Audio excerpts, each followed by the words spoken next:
glass tubing. The torches heat the glass well in excess of 1,000 degrees in order for it to get into its molten state. We heat up and bend the glass tubing to match the template. One of our chandeliers has over 100 different bends in it. So each one of those bends has to be marked for a heated up bend. We also have to allow the glass to cool between the bends so that the next area can be worked on and heated up in its own unique fashion. It turns into spaghetti, and then we have to make sure that that spaghetti lines back up and cools to the template. We use a blow hose to connect our mouth to the tube, create a volume that's closed, and we can control the pressure in there with our mouth. There's just a variety of challenges that come up inherently in working with glass. Glass can crack due to stress, and sometimes you'll just have a batch that all it wants to do when it gets near a torch is crack.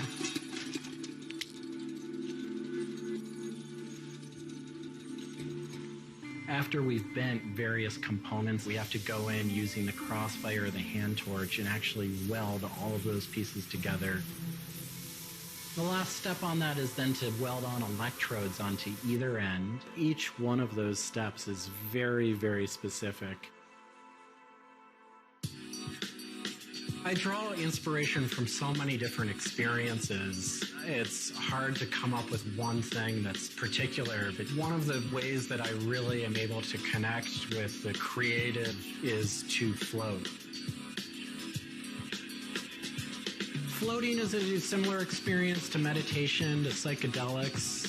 Going into a blackened room and laying out in a body of water and salt that's heated to your body temperature, and it allows for all sort of external stimulation to fall away. And your internal world really begins to bubble up and manifest. You really get to experience a different relationship to your mind.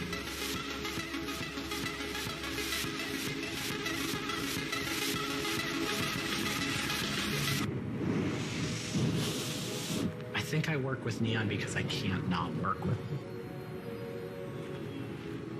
it. It's so challenging and so rewarding.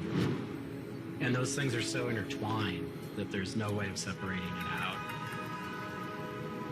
I learn so much and continue to learn so much by working with it. I find so much inspiration in working with it, and I just continue to experience new and different things through the medium. It's that close to me at this point.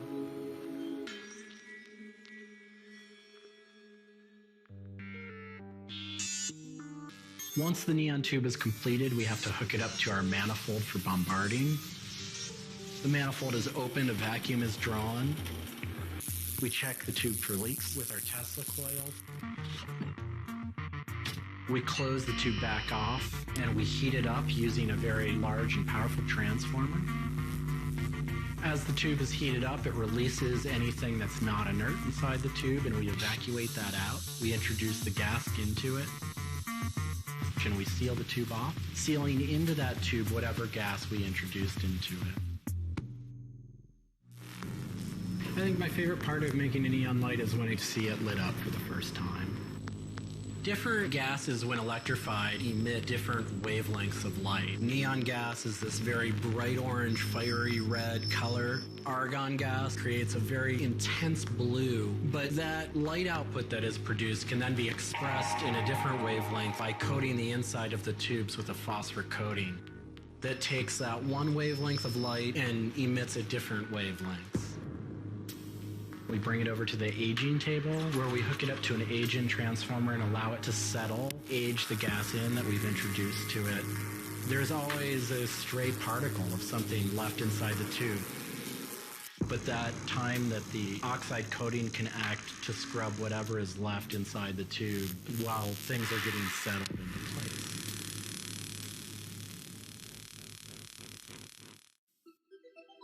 Once the tubes are aged in, we move on to our process of assembling two halves of the fixture to clean up the center of the fixture to its spindle. Once the adhesive dried, we would connect the wires from the fixture together into a transformer. and we turn on power and it lights up.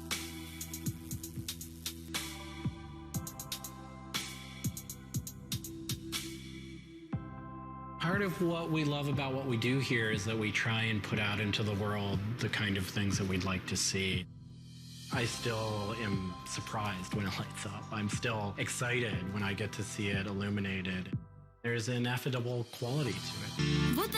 There's this insight into the inner workings of the universe. It literally is. It's a way of looking at what is surrounding us in the cosmos in a new light.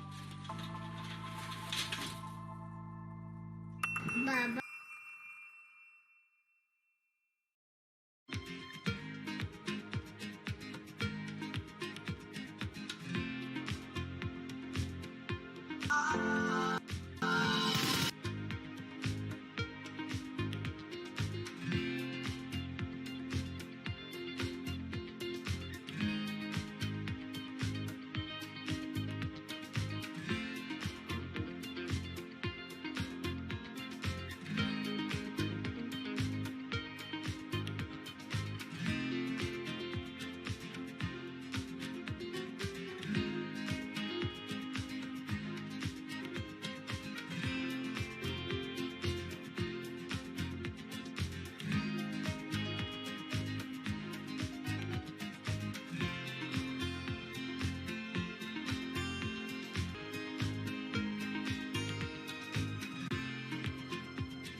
This is Bloomberg Daybreak Middle East. Our top stories this morning. President Biden declares the U.S. has turned a corner on the pandemic that's killed more than 500,000 Americans. In his first speech to Congress, he also outlined a broad plan for federal spending and the economy.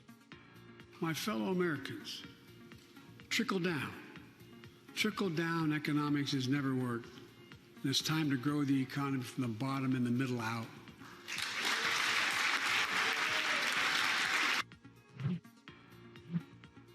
Treasury yields fall as Jay Powell makes it clear once again that the Fed does not see a need to remove accommodation anytime soon. Apple shares rise in late trading as quarterly sales jump amid demand for 5G iPhones. But the company says supply constraints will hit sales by as much as $4 billion this quarter.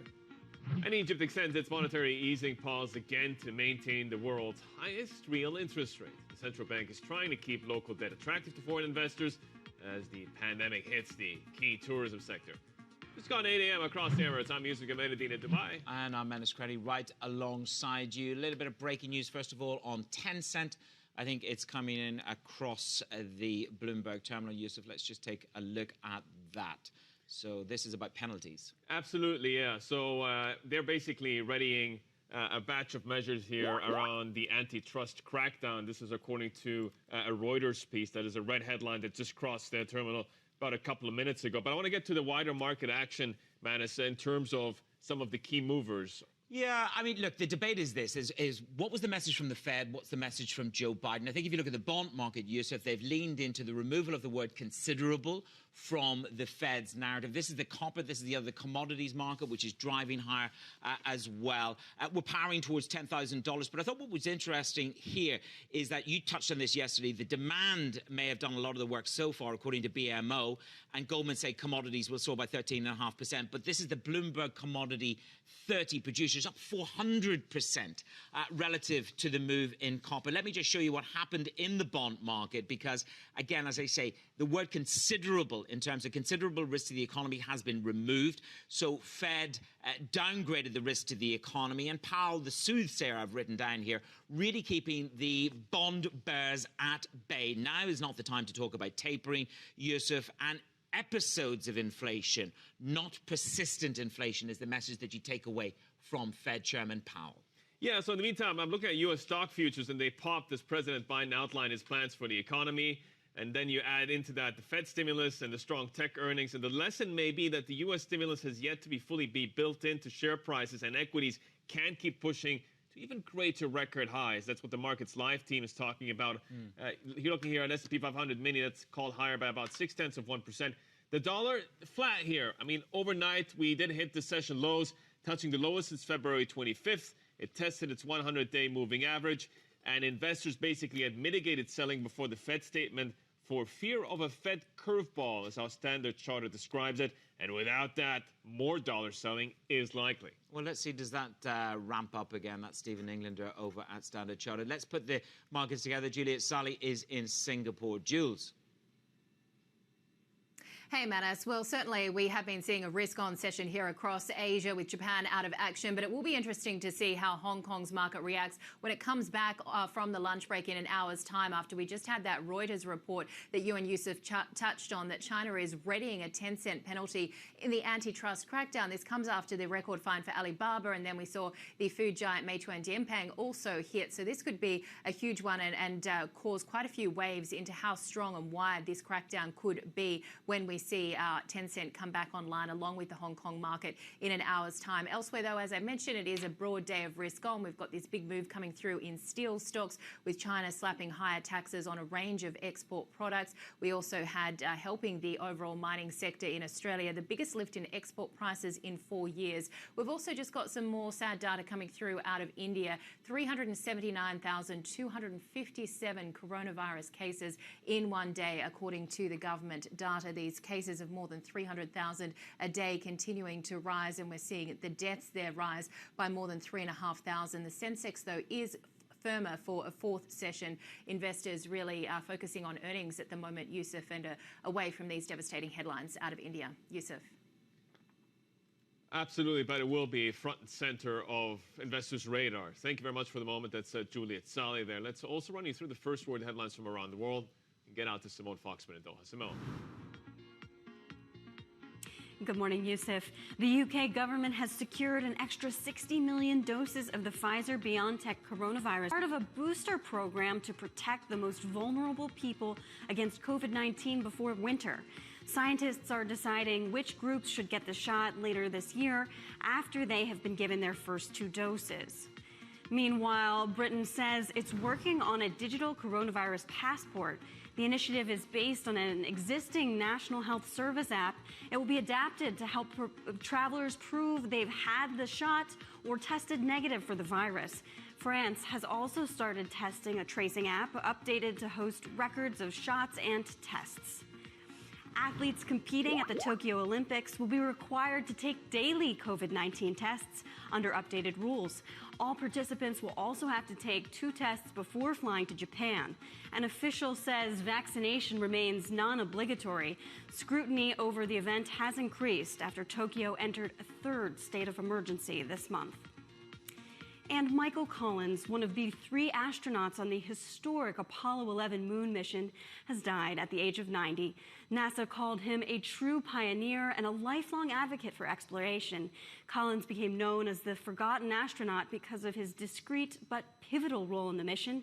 He was the command module pilot circling the moon as fellow astronauts Neil Armstrong and Buzz Aldrin became the first people to walk on the moon. Global news 24 hours a day, on air and on Bloomberg Quick Take, powered by more than 2,700 journalists and analysts in more than 120 countries. I'm Simone Foxman. This is Bloomberg. Yusuf.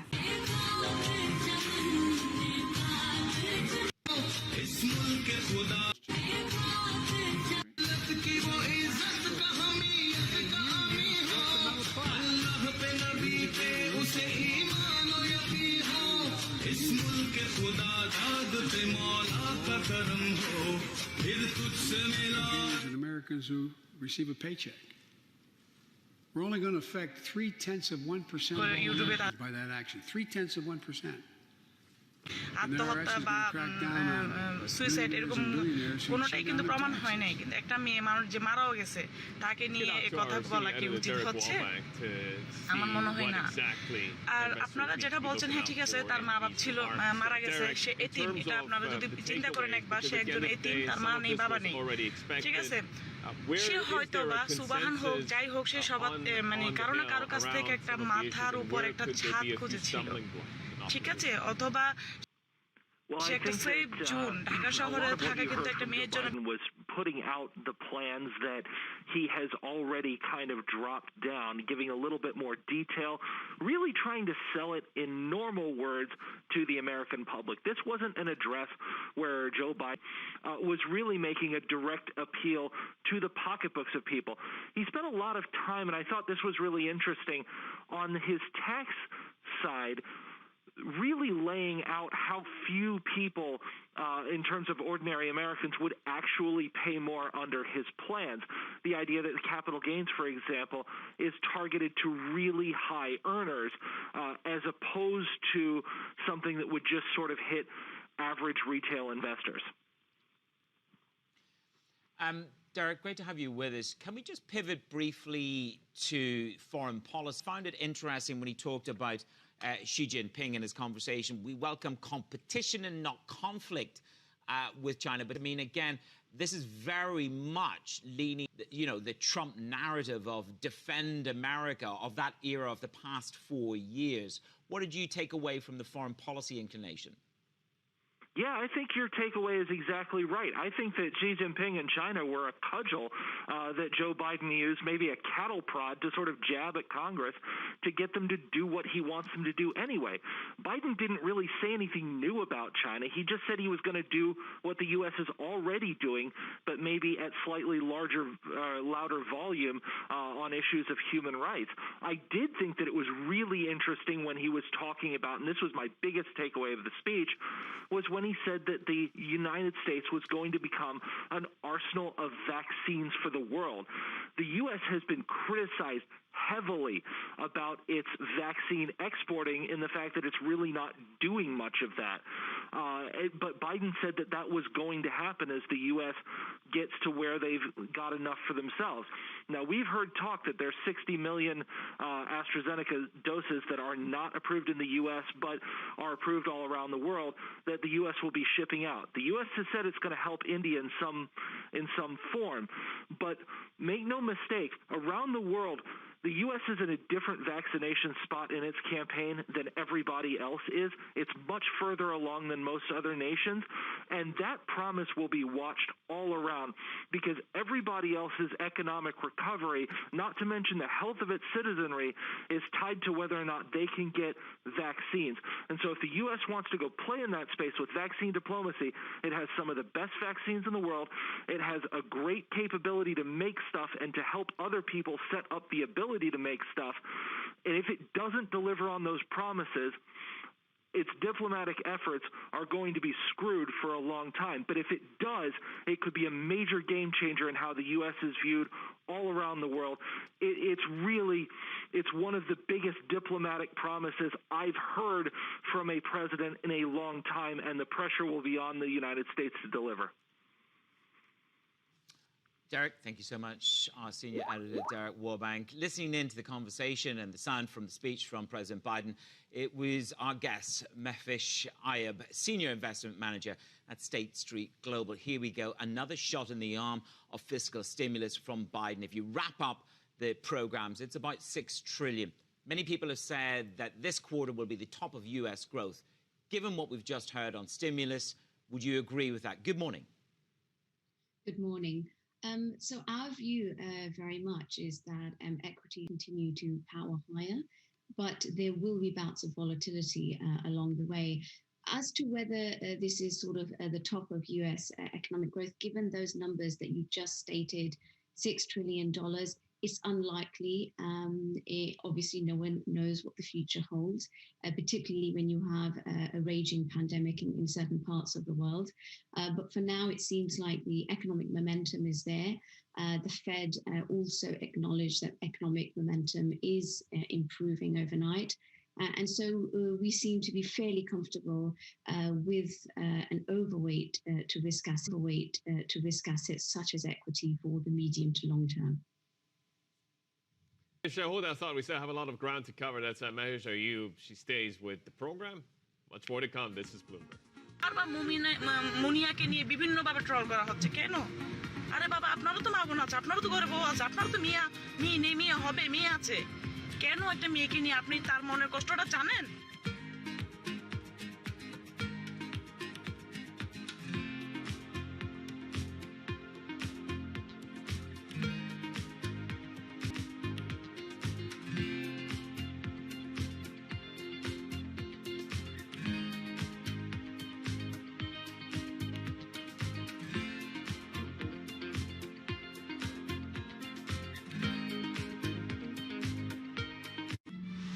Model minority myth wasn't something that was fabricated by the Asian Americans. It was created as a tool to alienate the Black and the Asian American communities, and it was incredibly successful. We know that racism didn't begin yesterday.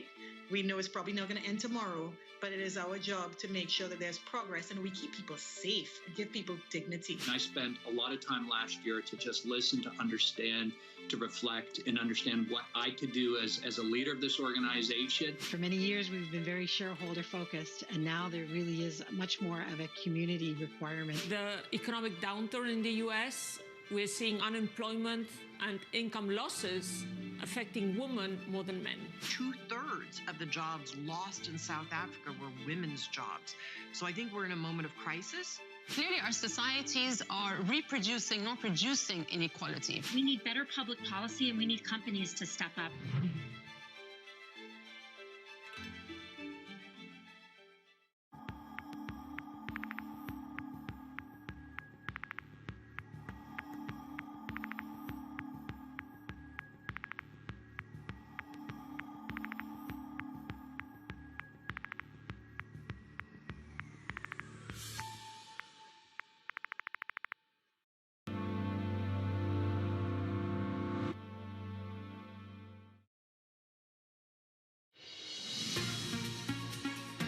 Fed Chair Jerome Powell sent the dollar and yields lower after he and his colleagues signaled that they aren't even considering scaling back pandemic support just yet. Now, he spoke after the central bank left rates unchanged and upgraded their view on the economy. The only thing that will guide us are the tests met? You know, that's what we focused on, is have the macroeconomic conditions that we've articulated, have they been realized? That will be the test for tapering asset purchases and for raising interest rates. Meanwhile, we had a tech beat bonanza. Apple crushed sales estimates. Facebook saw better than expected results, and Qualcomm gave a surprisingly bullish forecast. Mehvish Ayub, senior investment manager at State Street Global Advisors, is still with the program. Mehvish, in many ways, investors were focused on this part of a phrase that was dropped, which is considerable risks. That is going to keep pressure on Treasury yields, but I try to reconcile that with what we just got from the U.S. president, and that, if anything, would put upward pressure on some of those Treasury returns. What is your analysis? So I do think over the medium term, yields will be trending higher. I think the issue with markets is when the speed of that move is significant. And that is really what the Fed is trying to temper with the jawboning. So really, yields should continue to trend higher. And this is very much a reflection of better economic prospects. And so it's not necessarily a negative for equity markets as such.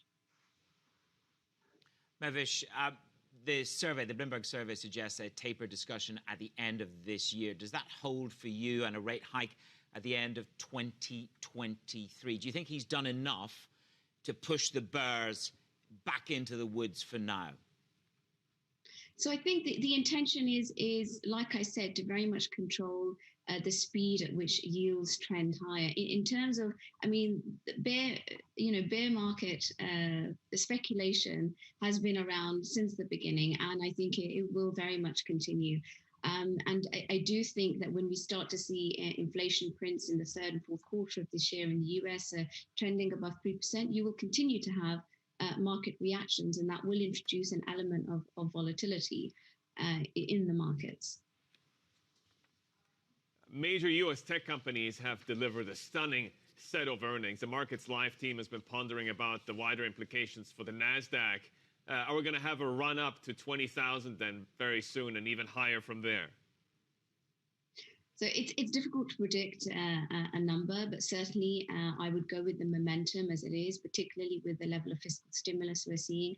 Again, when we think about equity allocations from a multi-asset context, it's very important to be diversified. Year to date, we've seen periods where tech has outperformed. We've also seen periods where the reopening, reflationary trade in terms of sectors such as industrials, financials, and energy have outperformed. So I do think it's important to have a much more broader equity allocation across regions and across sectors to really benefit from the type of policy that we'll be seeing over the next year or so. Mehvish, you have a regime indicator barometer. Now, this is a global barometer. You say it's in a euphoric state. When you've seen this before, are you worried? I mean, even Powell himself talked about frothy markets. What can you tell us when you see euphoria? How do you adjust for euphoria? So we do temper our equity allocation slightly lower, but overall we still maintain an overweight to risky assets such as equity and commodities, especially when compared to owning core government bonds or gold. With euphoria, it's very much defined by low levels of equity and currency implied volatility and tight risky debt spreads.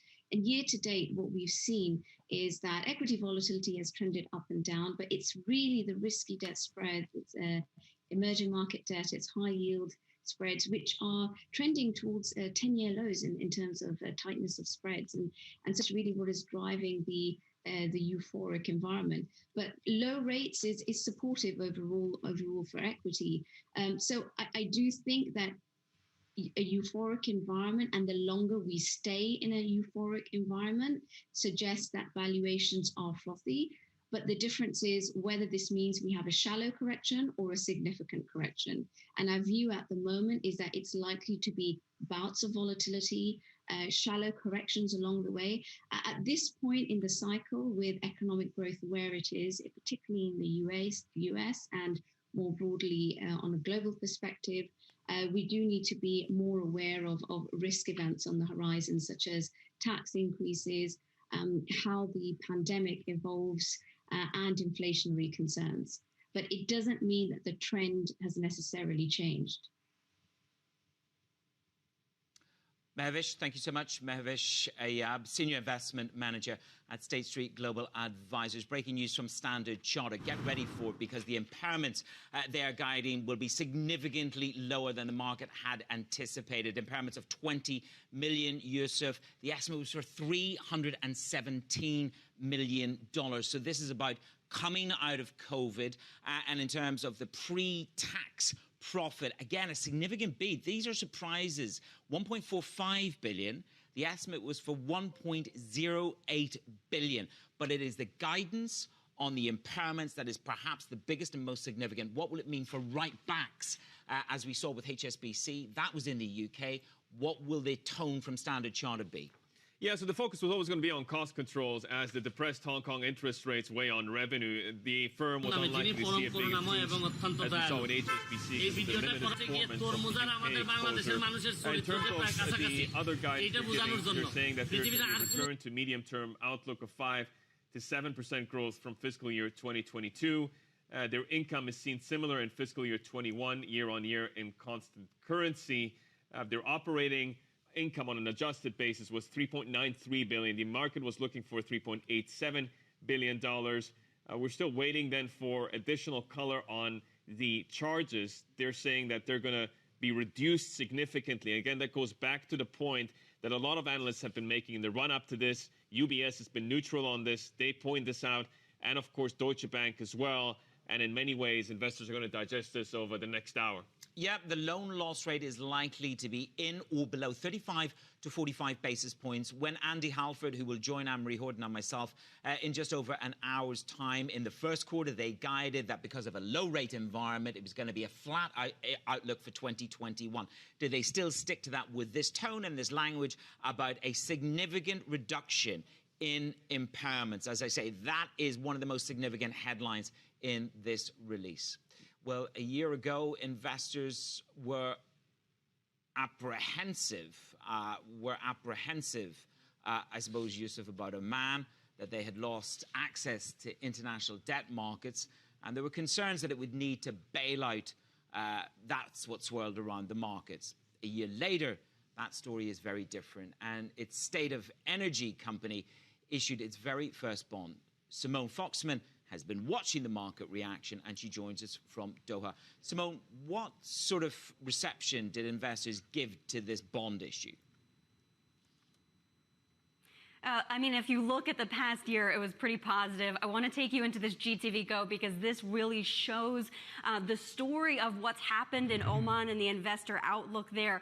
A year ago, 2029 bonds were yielding 10.7%. That's up there in the yellow. Yesterday, they were yielding 5.01%, which is just a hair higher than 5%. And that's roughly where we got those new bonds from the state energy company OQ, 5.125%. That was about 50 basis points better than the initial guidance. So just showing how much investors are invested in this story. Obviously, this company, as well as the sovereign, still rated in the junk area. So paying a little bit more for that. BB minus is the issuer rating, but we're way different than where we were a year ago. Now, OQ wants to use this money in order to reduce its reliance on the state government funding. It wants to spend $7.9 billion in CapEx between now and 2025. So that is why it is issuing this bond. It intends to keep doing that. It intends to refinance its existing debt, and it says it wants to sell off assets. Those things according to a copy of the prospectus that was seen by Bloomberg. And then, Simone, let's turn to another state energy company, Aramco. Mohammed bin Salman, the Saudi Crown Prince, said it could sell a stake to a foreign investor in the next year or two. I mean, in many ways, the market has some time to digest the news. What are we learning about the buyer, though, in terms of who that could potentially be? Yeah, Reuters saying this could potentially be a Chinese buyer. China Investment Corp, the sovereign wealth fund, as well as the Chinese oil companies. People telling Reuters that those organizations had been in touch with Aramco for several years, in fact. And this news really coming off the back of a headline out of the United States that we are likely to see a State Department, Defense Department, National Security Council delegation come to this region later this week, and one of their key concerns is the ties between the UAE and China. Now we're getting this news that there could potentially be ties between Saudi and China. Obviously, Aramco, a huge strategic asset, not just for the region, but for the world. So you have to wonder about the kind of question marks that this news could raise right as we're about to see these officials visit the region. Simone, thank you very much for that. That's Simone Foxman at the Qatar Financial Center in Doha. I want to circle back to the issue of cost control around these Standard Chartered earnings, because another line coming through that the level of expenses are going to remain below $10 billion for the fiscal year. The cost efficiencies that were expected to come from this merger of the lender's wealth, private banking and retail businesses, and the wider shift to cloud operations, reduction in staff travel, and then you've got the Singapore office space that may also be trimmed. That's a lot to get in there. Yeah, and they'd originally guided that they're going to give up a huge amount of floor space and hoping to save $100 million on that.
Access the financial world on demand. Hear from leading economists, policymakers, and industry experts via live and on-demand webinars, only from Bloomberg. Start exploring to see what's moving the markets. Visit Bloomberg.com/webinars. It's really a reminder, isn't it, just how sensitive the markets are to any commentary about trade. We did see some pressure on the yuan, we did see some pressure on the futures. That is now being reversed. This is Bloomberg Daybreak Middle East. Our top stories this morning. President Biden declares the U.S. has turned a corner on the pandemic that's killed more than 500,000 Americans. In his first speech to Congress, he also outlines a broad plan for federal spending and the economy. My fellow Americans, trickle down. Trickle down economics has never worked. And it's time to grow the economy from the bottom and the middle out.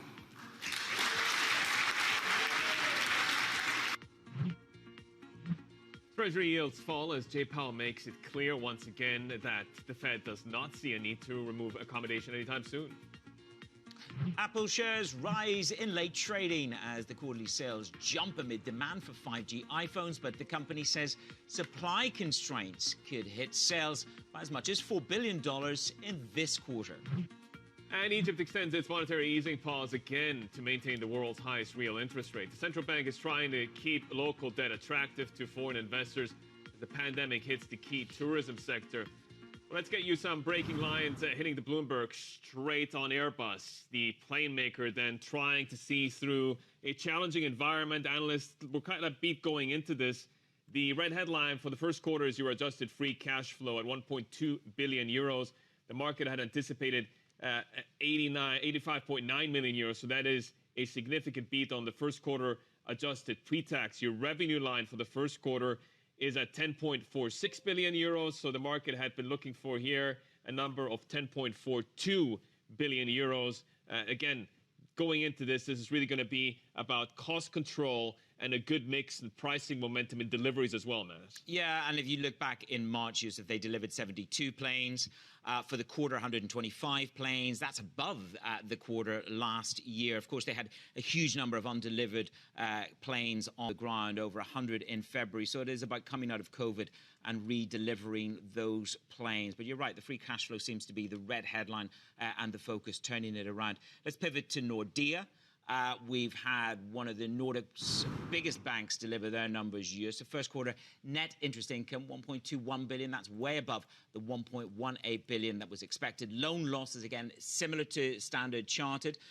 Loan losses of 52 million, and they will make their financial targets by 2022. I think it's interesting when you look at something like Nordea and you look at the Swedish housing market, which is absolutely on fire, where you've got the governor there talking about sitting on a volcano, quite literally sitting on an unsteady state of a volcano. Yeah, it's been a volatile ride for banks. There's no doubt that they've come into focus, especially the European ones, on the back of the wider reopening trade. Year to date, this stock has been up about 27%, and they're involved in a wide range of services, both on the retail and corporate side. So we'll see how the stock reacts to this news. Again, net income coming here in at 762 million euros for the first quarter. That is a clear beat. Yep, and we will catch up with the Nordea Bank CEO, Amri, and I will have a conversation with him just after 6 a.m. London time. So join us for that conversation. Let's check in on the markets. Juliet Sally standing by in Singapore. Jules. Hi, Manus. Just fleshing out a little bit more about what we know about this Reuters report that Tencent could be facing a clampdown in this broader sweep down from China on the antitrust crackdown. Reuters reporting that there could be a substantial fine for Tencent of around 10 billion yuan. That would be lower than what Alibaba was fined of $2.8 billion US. But certainly we are waiting for Hong Kong and Tencent to come back online after the lunch break following this news. More broadly, though, we've got Japan out of action today. It is a day of gains across the regional benchmark index ex-Japan, up for a sixth session on this stimulus optimism and earnings. We had the likes of Samsung boosting the Kospi and also the won. Australia's market being boosted by some pretty strong export data, and also the big move that you're seeing in mining players, those steel stocks rising on reports China is slapping higher taxes on a range of export products. And even though we've seen yet another devastating number coming through out of India in terms of virus cases, you are seeing Indian stocks rise for a fourth session. Yusuf Manas. And then sticking with India, the potential impact of India's coronavirus crisis on global oil markets.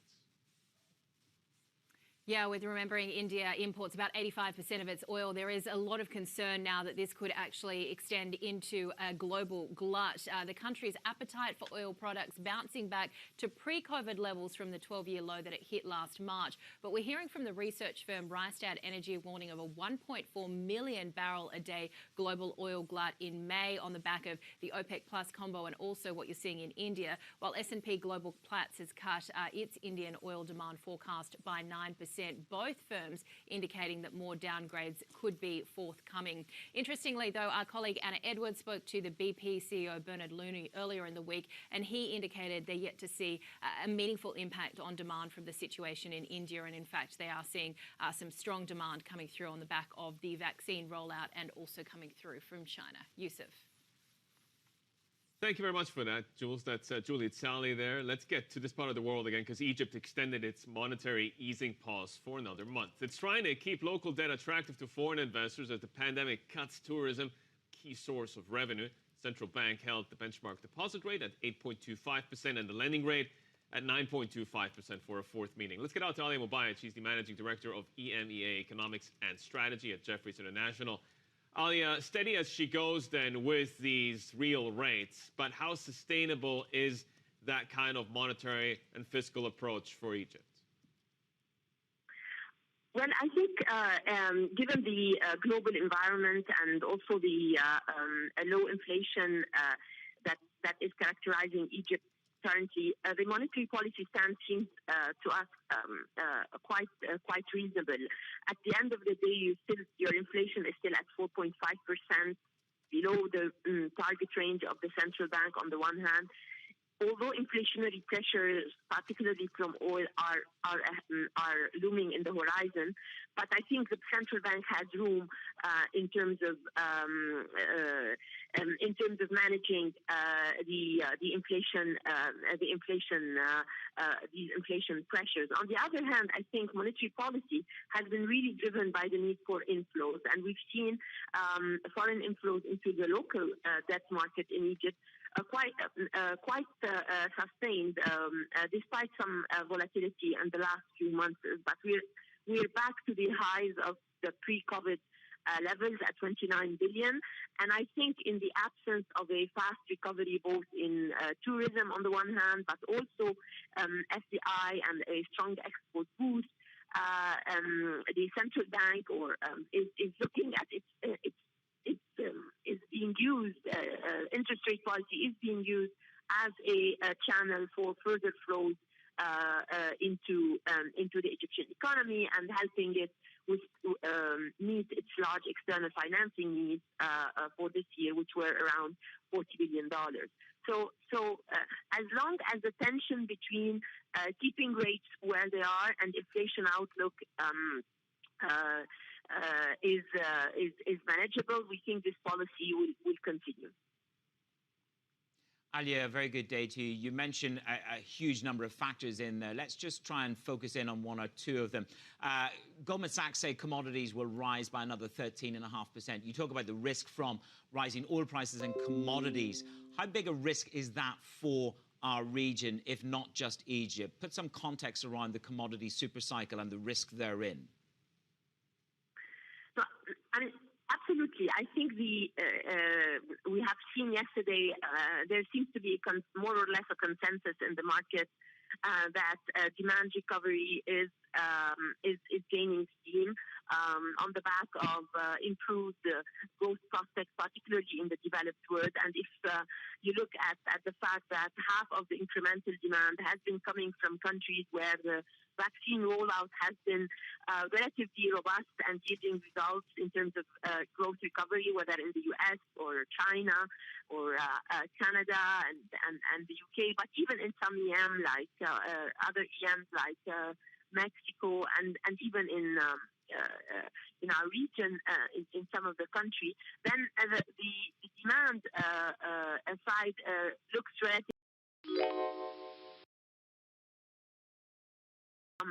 KSA unwinding its position, yeah, but the supply so clearly there's a lot that's getting in there, and sorry that I'm interjecting here because I do want to seg across to Saudi Arabia as well. It's the other important story. I want you to weigh in on this for me because the Bloomberg economics team has put together a bit of a scorecard around sort of the 5-year progress that's been made in the National Transformation Plan, and what the indicators suggest is that a lot of these metrics are behind the initial targets. What can be done on the policymaking front to perhaps bridge that gap and build on the momentum that's been started? Yeah, absolutely, and the scorecard is indeed very important, very interesting to keep markets following what's happening. I think the important thing is to acknowledge that a lot of the targets that were put in the NTPP back in 2016, we all thought they were relatively very too ambitious and too optimistic. And if you add to that the shocks that the Saudi economy have known, whether it's the oil price shock, the COVID. Then I think it's in my view we need to view these achievements rather positively. Whether on the improvement in the share of non-oil revenue on the fiscal side, we are seeing fiscal consolidation happening. I think, however, where the challenges remain is really on elevated unemployment and the continued need to raise private sector participation as a key driver for diversification here. I think the recipe is known. You need really to accelerate structural reforms, particularly on the business environment side, although a lot has been done so far in terms of the bankruptcy law, the procurement law, etc. But what is more pressing now is to keep diversifying the fiscal revenues, and that will require a relook at the revenue side of the budget. Although the conference said that no income tax will be forthcoming and that the burden will continue to fall on the VAT in the short term. Alia, thank you so much for giving us the context there. That is Alia Mubayed, Managing Director for EMEA Economics and Strategy at Jefferies International. A couple of pieces of breaking news coming through. This is from Thailand. in the first instance. The Thai ministry is downgrading their growth outlook for 2021 on the forecast. So they now expect gross domestic product to grow by 2.3% this year. In January, the ministry had cut it to 2.8%. Now, there was if you just think about how we started the year, 4.5% was initially expected, then downgraded in January to 2.8%, Yusuf. Here we are at 2.3%, and it is really about this third wave of COVID-19 infections hitting Thailand this month, almost doubling the total number of cases since the pandemic began to more than 60,000. Yeah, at the moment, the Thai stock index taking this relatively in stride. We're still up 0.7%. We're seeing a little bit of movement in the currency. I want to cross the Standard Chartered, though, because an additional line coming through. The earnings hit earlier on in the hour. They're aiming to reduce then the office space by around a third, and it follows the company delivering an 18% profit gain in the first quarter. What powered that? Well, it was powered by exposure to some of the fast-growing economies as the pandemic begins to recede. A little bit of color, they're saying the economic recovery advanced in many of our markets, leading to improved transaction volumes and profitability, is what the CEO, Bill Winters, is saying in a statement. And that is going to be especially the case in financial markets and in wealth management, which apparently had their best ever quarter. And they had originally guided that they were going to save about $100 million from reducing their floor space. 881 offices for executives, senior executives. They're now available for booking as office space. So too is Bill Winters' office. We'll have the CFO very shortly, see whether Andy Halford is giving up his. This is Bloomberg.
Let's get you some breaking lines from the Norwegian state oil giant Equinor.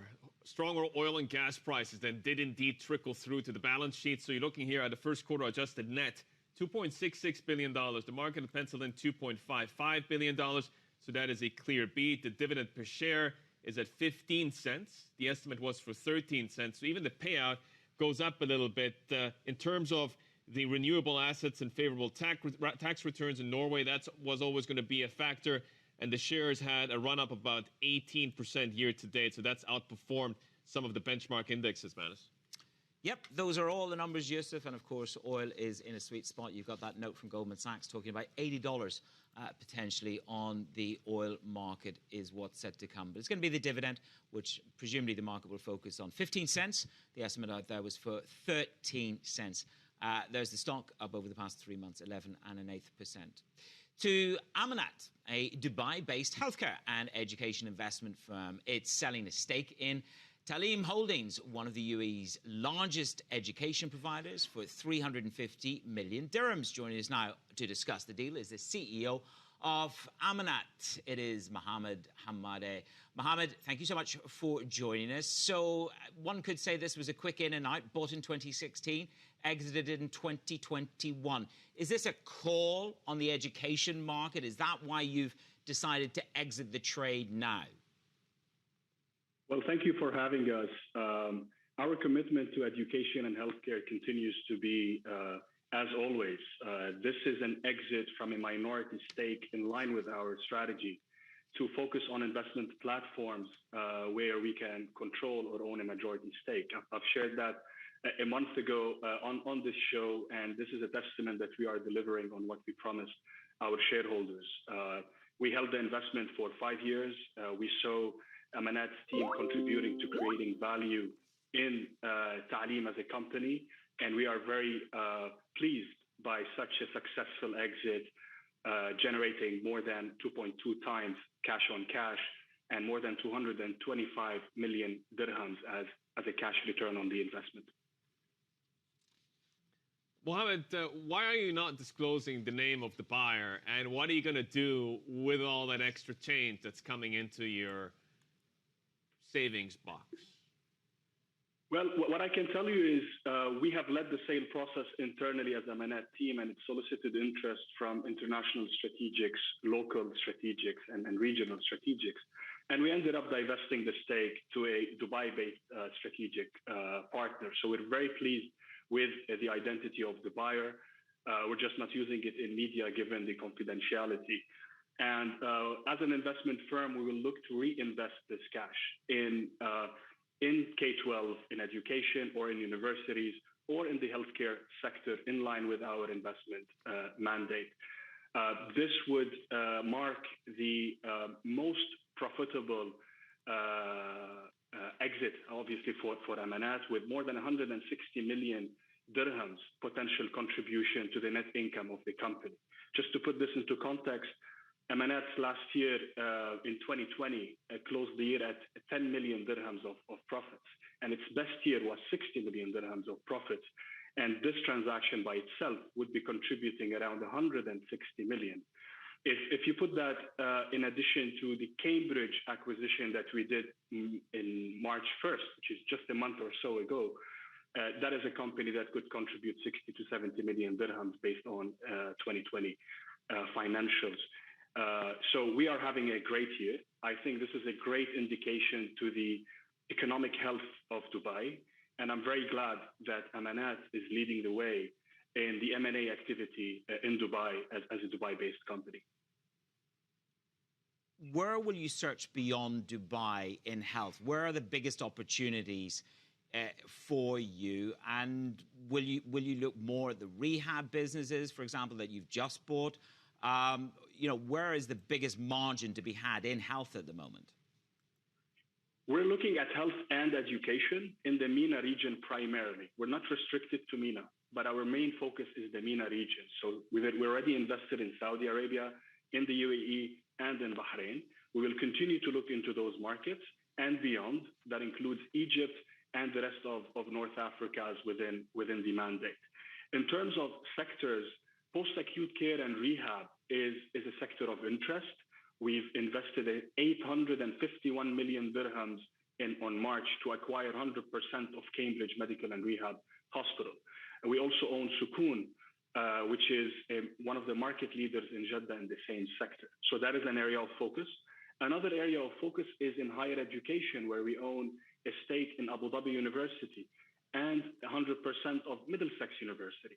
Both of these are areas of interest. In terms of schools and K-12, I think there's a tremendous opportunity in Saudi Arabia, in the UAE, and in Egypt in K-12. Mohammed, in terms of the UAE assets of NMC Healthcare, that's potentially up for sale, and that means could be potentially up for grabs for you. Are you interested? We are always interested in good assets that would create value to our shareholders. There's a long list of potential opportunities that we are currently eyeing, and we continue to look into as part of our normal process of assessing the market. Is that one of them, though, the UAE assets for NMC Healthcare? Well, what I can tell you is some of the assets could be in line with our strategy and others could not. So we will always identify those, whether NMC or other companies, that is in line with our strategy. We will not diverge from our strategies just because some of the assets became available in the market. Mohammed, we'll leave it there. Thank you for that. Mohammed Hamadi is the Amanat CEO. Thank you. We've got still much more to come. This is Bloomberg.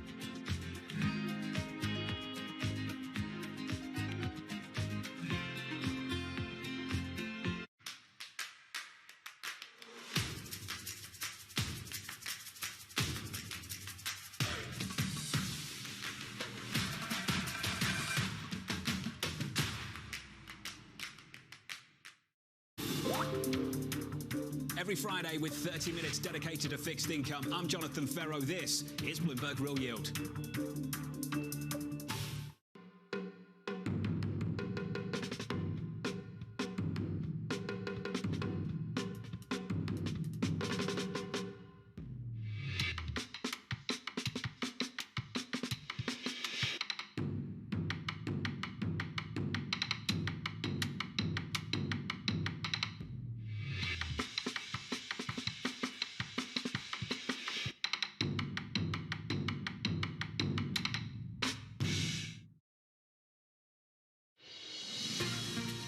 Apple shares rose in late trading as the tech giant reported second quarter earnings that smashed through estimates. It was on the back of surging demand for devices.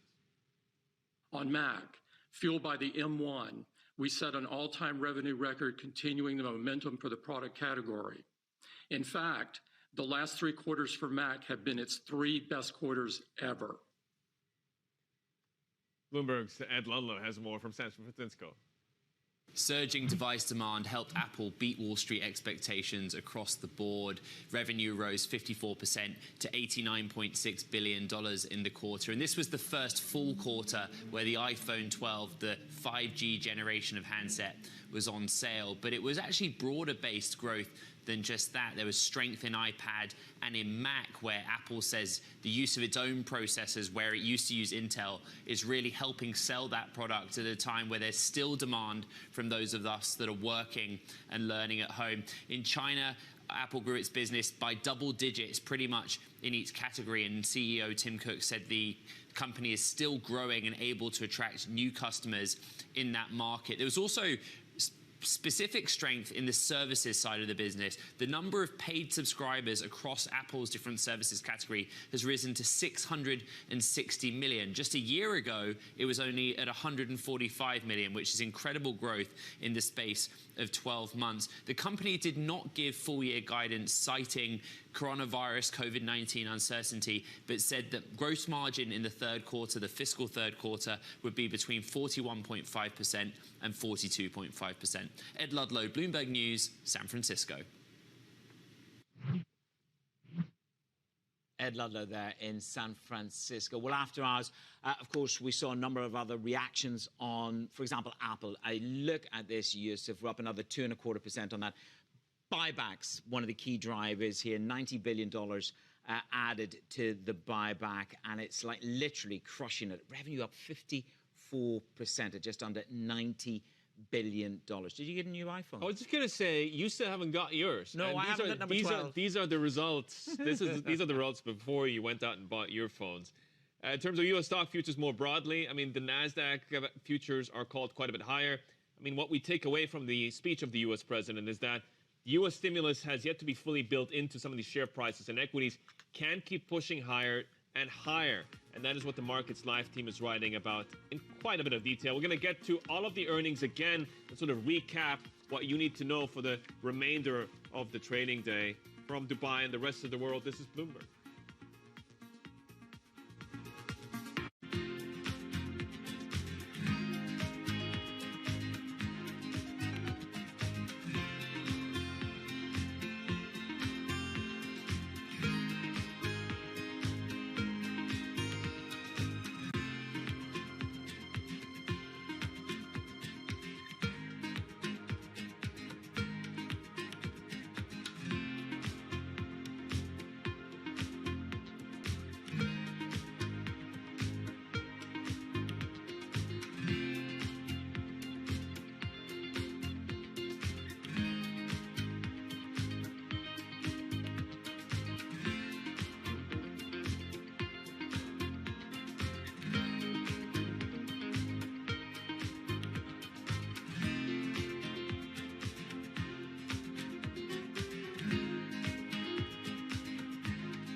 is renewed global attention on the fact that the efficacy levels of Chinese vaccines have not reached the levels that we've seen from the mRNA vaccines in Pfizer and Moderna, and even Russia's vaccine. All of these have efficacy levels above 90%, but the Chinese vaccines are ranging between 60-something% to just below 80%.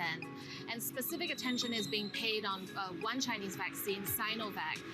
This vaccine has been proven in a large-scale Brazil trial to have an efficacy level of just above 50%. 50% is the minimum threshold that regulators will accept for approval. So that is concerning, especially because this is the Chinese vaccine that's been distributed most widely around the world. A lot of developing countries like Brazil and Indonesia are dependent on this vaccine. So questions are starting to mount on how is this going to affect the global immunization effort.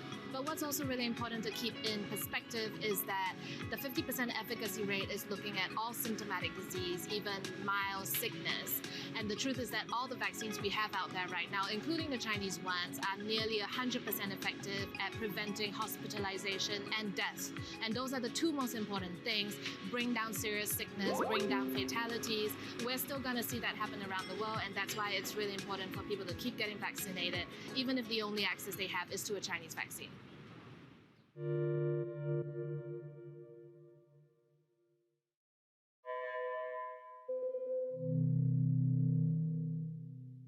Mercedes-Benz is on a path towards CO2 neutral mobility. So we have flicked the switch there, and really we're going to step by step electrify everything. And what does that mean? Combustion engines get electrified. This is a market that over the past few weeks has made it clear it wants to go higher. It got a little spooked by the idea that geopolitical tensions are rising.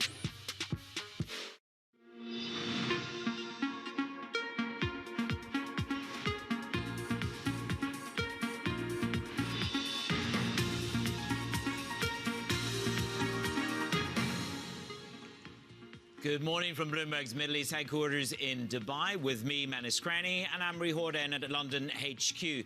This is Daybreak Europe, setting the agenda with your top stories.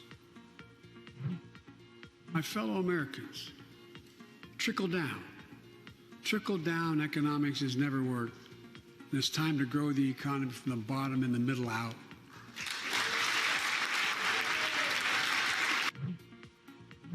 U.S. President Joe Biden unveils the American Families Plan in a primetime speech, saying he'll reward work, not wealth.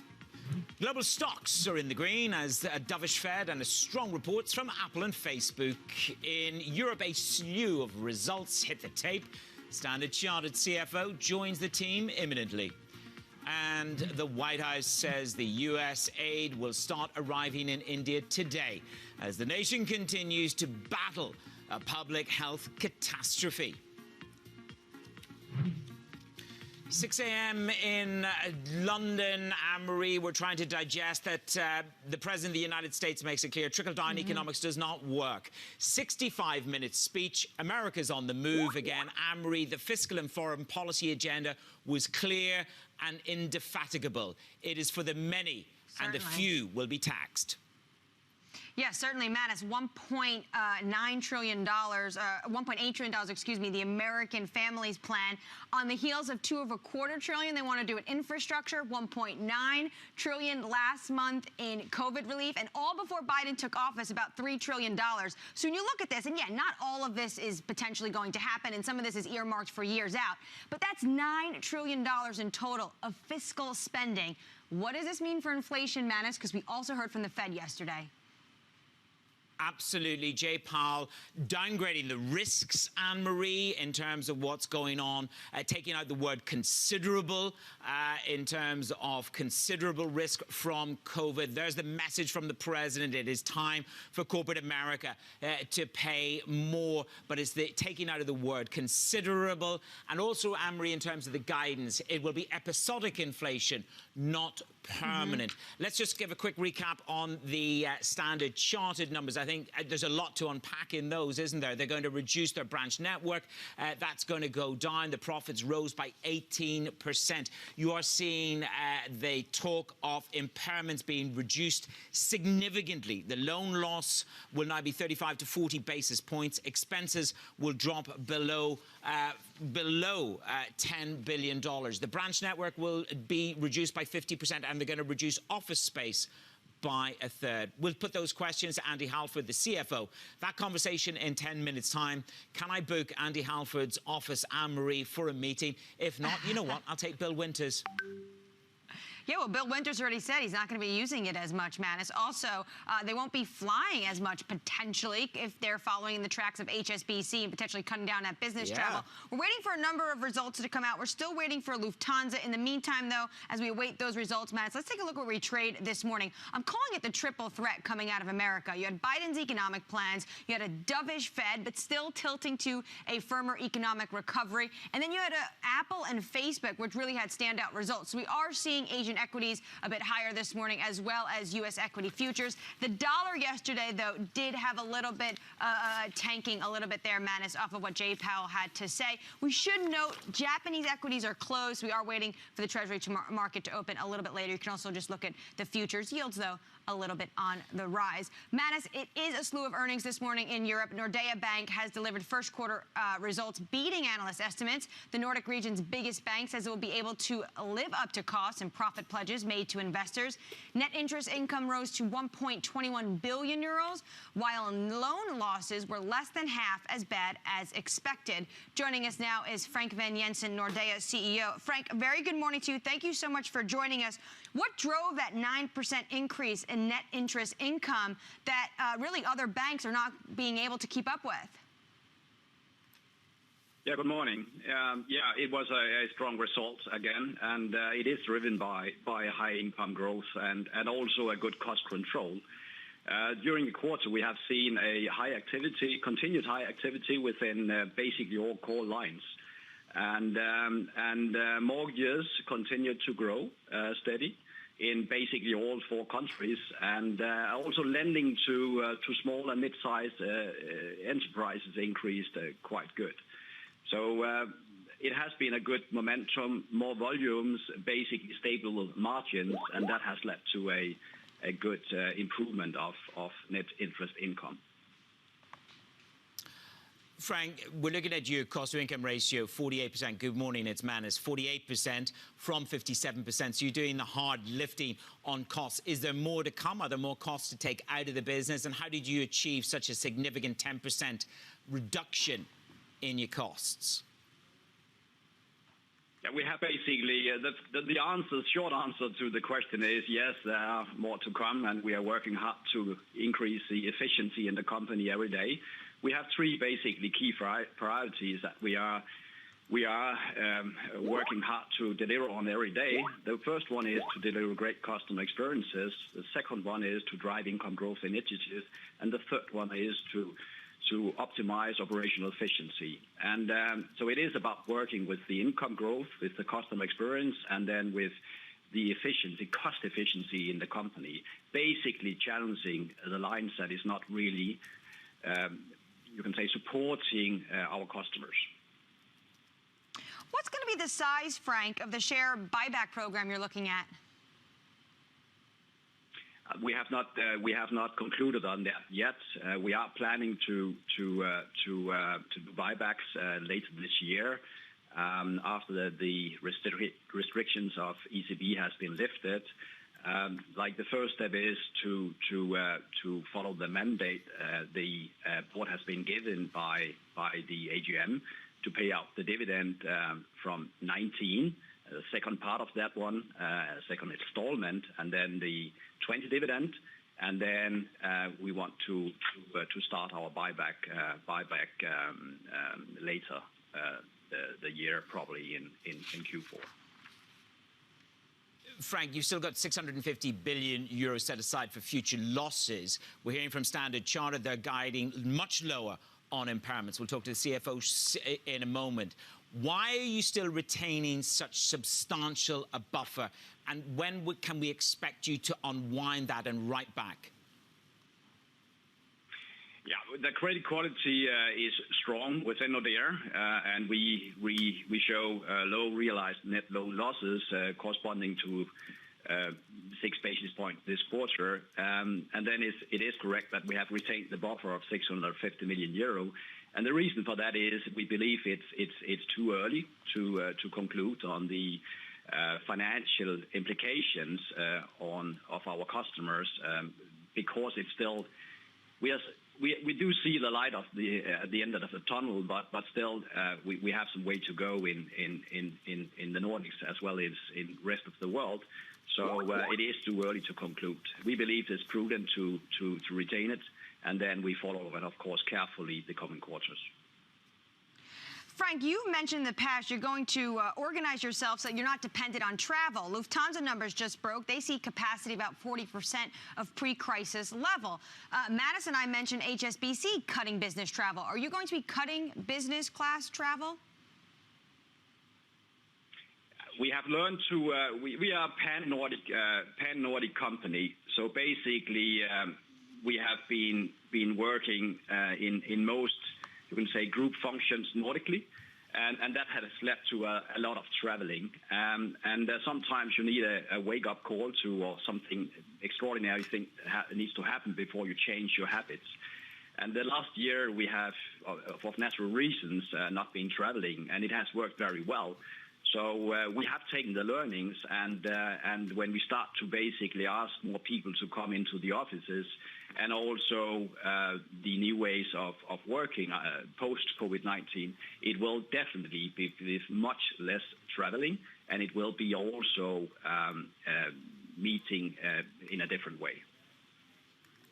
Frank, thank you very much. Yeah, we all get shocks and then we adjust. Frank Vang Jensen, Nordea CEO, we wish you well, sir. We'll speak to you in the next quarter. Coming up in the show with Anne-Marie and myself, Standard Chartered, another day, another bank, another euro or a dollar. 18 cents of a profit in Q1. Andy Halford joins the team shortly. This is Bloomberg.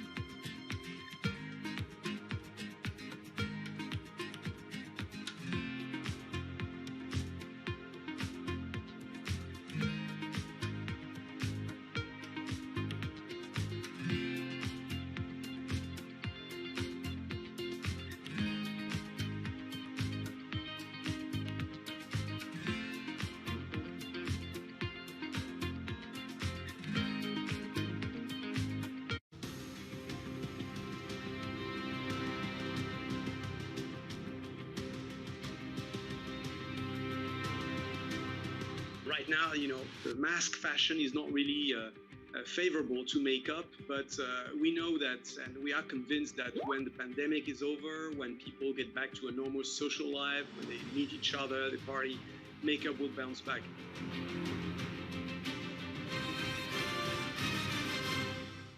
Trading revenues coming in better than expected. Everything cash, $1.4 trillion of cash. One of the most notable aspects of this report that was stellar.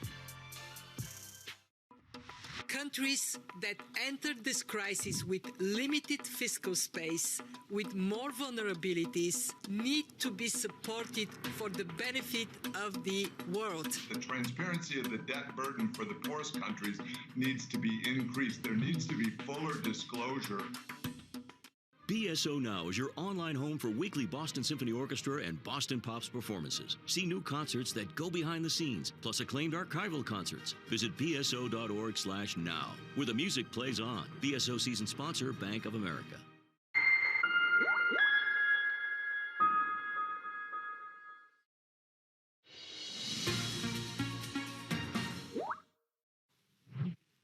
The American Jobs Plan is a blue-collar blueprint to build America.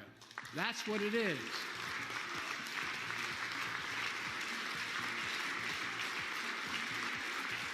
And it recognizes something I've always said. in this chamber and the other. Good guys and women on Wall Street, but Wall Street didn't build this country.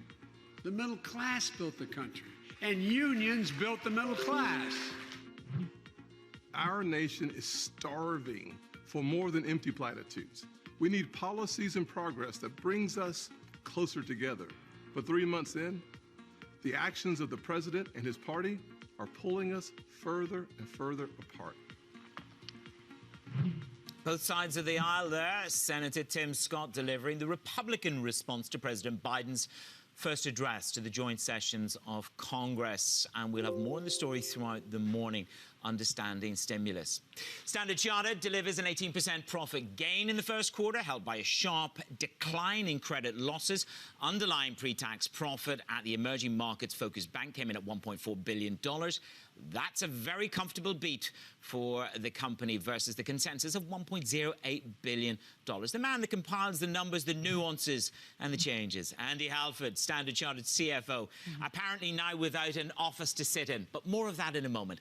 Andy, good morning. 18% gain. Talk Anne-Marie, myself and the viewers through where did the spike in the business come through for you? And will you upgrade your growth for 2021 from flat? Good morning, Andy. Good morning to you. So, yes, I think we've had a good start to the year. We, as you say, had a significant increase in profitability, up 18%. The $1.4 billion is one of the biggest quarters profit-wise we've had for several years. A lot of that did come off the back, as you say, of significantly reduced credit impairment charges. So a charge of $20 million for the quarter, which compares with just over $2 billion for the whole of last year. So a very, very significant improvement in the credit portfolio performance. The income line was a fraction down, about 3%, but that was very much driven by the interest rate reductions that happened just after the first quarter last year. So that will start to normalise as we move forwards. But yeah, we're very happy with the start of the year. Andy, you're happy. You say it's significant. So do we have any visibility now on share buybacks and dividends? So we will talk more about those when we come to the half year. We're obviously only one quarter of the way into the year so far. But as you've seen from the last couple of years, we have done a mixture of both buybacks and dividends. And to the extent that we have got surplus in the business, we will be very prepared to return that to shareholders. But we'll provide an update on that when we do the half-year results in a couple of months' time. Andy, you guide us. Impairments have been reduced significantly. It automatically brings me to can I expect write-backs then, as we saw from HSBC? Is that the next logical step in this quarter? And if so, what size? I think it's unlikely that we'll see big write-backs. We carry a relatively modest management overlay in the business, just over $300 million.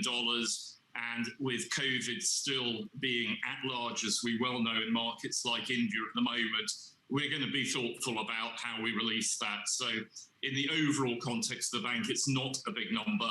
I think it will reduce over a period of time. But we are very happy just to have low credit impairment charges, let alone releases. That is a much better position than many people thought we were going to be in at this time last year.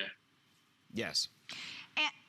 Andy, you know India is really becoming a critical epicenter of the pandemic now, absolutely catastrophic and harrowing images coming out of there. To your business, what's the impact of that? Well, we are also obviously very, very saddened to see what is happening there. We have got a lot of our people globally are actually based in India because we run both a business in India and we have a lot of our shared service activities in India. So we do have a lot of people there. We're obviously working with them to do whatever we can do to help. I think business-wise, it's not yet having a visible impact, but we're obviously monitoring it very, very, very carefully. And, we just hope that they can get that situation under control soon and that, that they can return back nearer to normality. But obviously very troubling as we speak. Yeah, I mean, the images are harrowing. So no immediate business impact there. And you also got this very clear. You're going to reduce the branch network by 50%, and you're going to reduce your office space by a third. Is that a minimum number that you're hoping to reduce your office space by? I think you said that you were hoping to save $100 million. Does that mean you're going to more now overall from branch closures and space, office space reduction?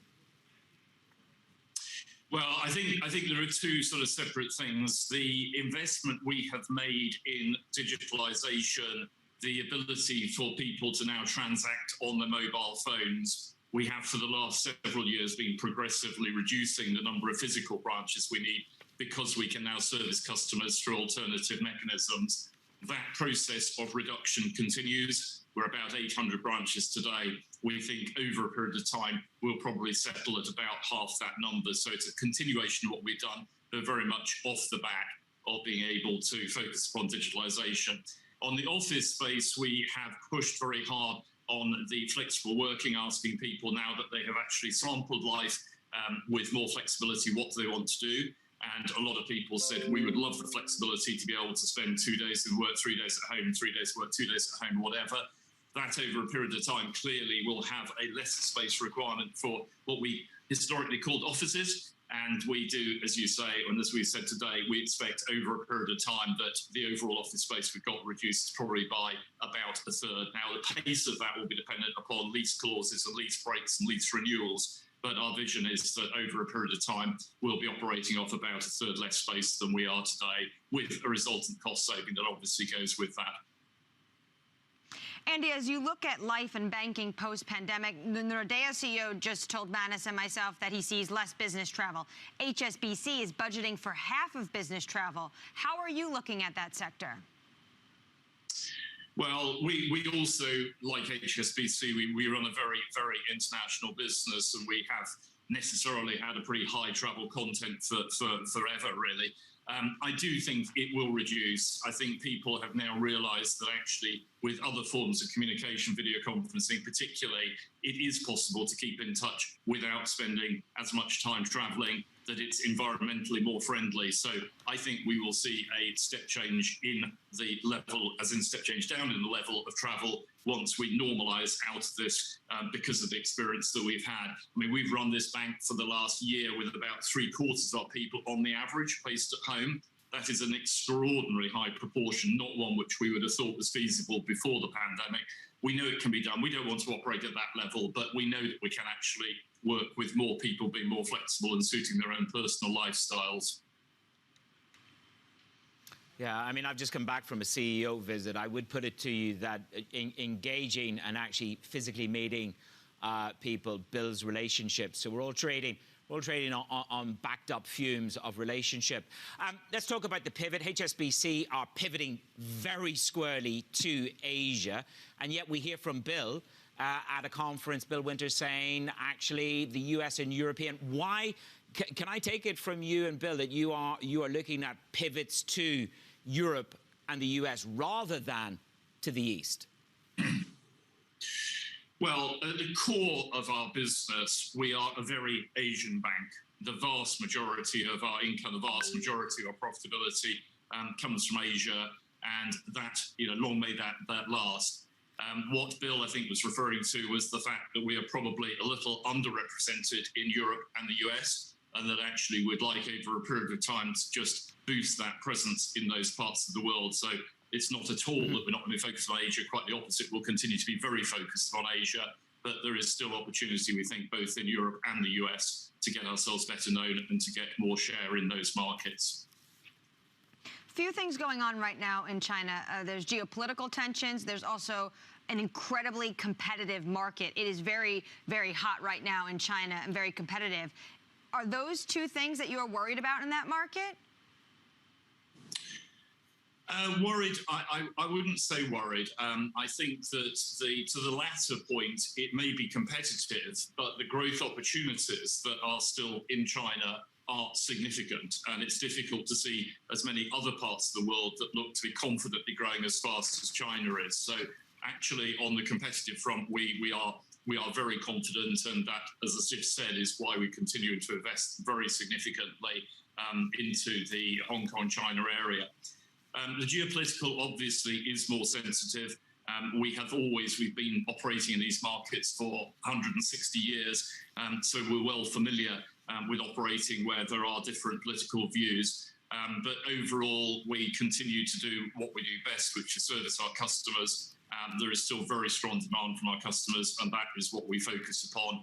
And we think over a period of time, we will continue, as we have done over the recent years, to move the business very much forward in those parts of the world. Andy, we've got 2 minutes left, and we've got two huge issues to deal with. One, are you looking at any of Citi's assets that are on the block in Asia, Indonesia, or Malaysia? Would you be a buyer of any of the Citi assets on the block? So clearly, we will have a look at what they are potentially selling. There are a number of markets there where we operate in as well, and in many senses, banking is a scale game. So where there are opportunities to bulk up on scale, we will have a look at it. It's very early stages. We're awaiting detailed information. So when we have had a look at it, we will see where we go from then. Andy, you've warned about low-rate environment impacting the business. Do you see inflation picking up? This is a huge debate right now, whether or not it's transitory or going to be persistent, and thus increasing the rise inevitably in rates?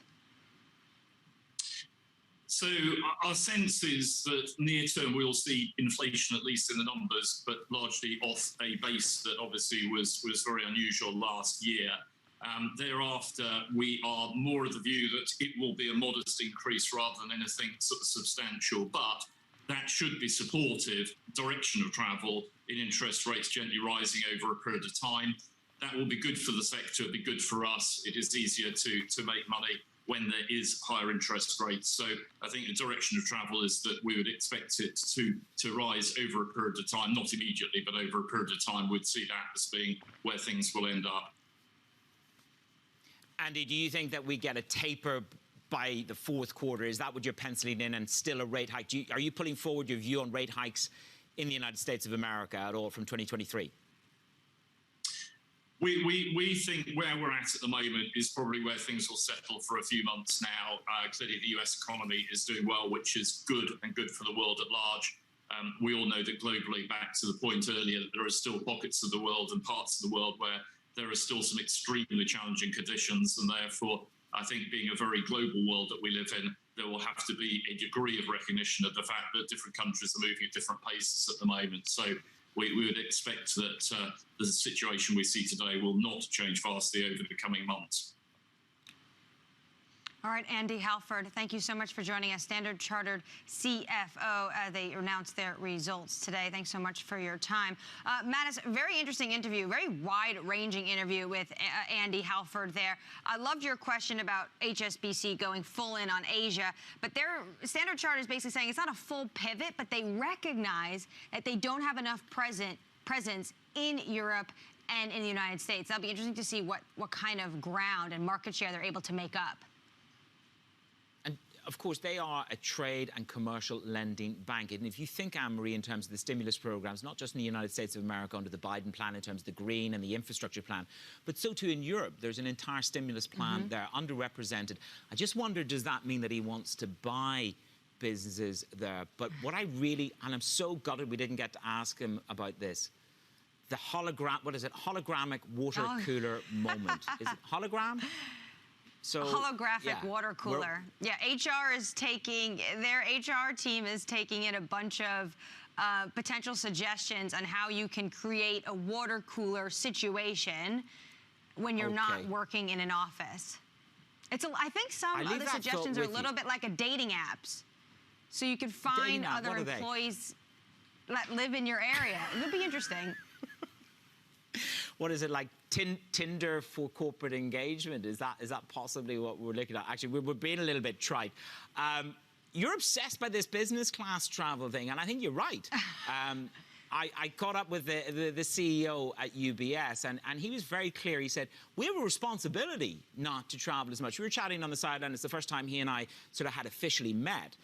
And as he sort of said, look, it's good to see you.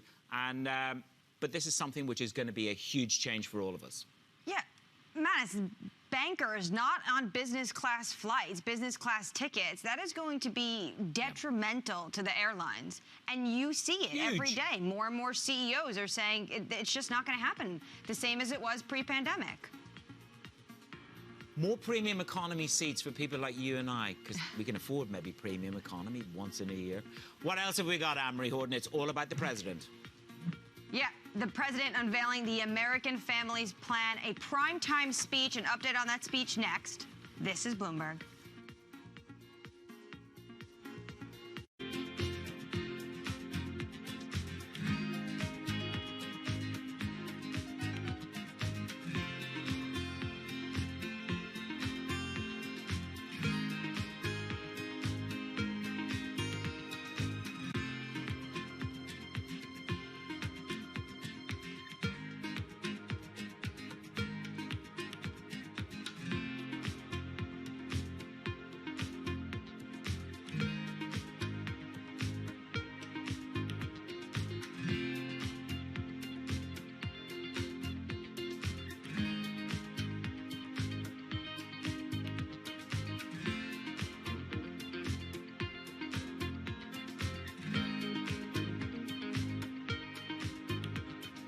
This is basically going to kick off the whole week. From bank earnings really have to be front and center, to tech earnings. The COVID boost is gone. Bloomberg breaks the numbers as they drop. Breaking news, Bank of America seemingly reporting earnings, and those trading beats are significant. And furthers the conversation. Big portion of the economy is up and operating very well. There definitely is more to go. No one delivers the data faster. We need to talk about earnings in America. There's a pretty clear trend emerging. Bloomberg Television, your home for earnings season.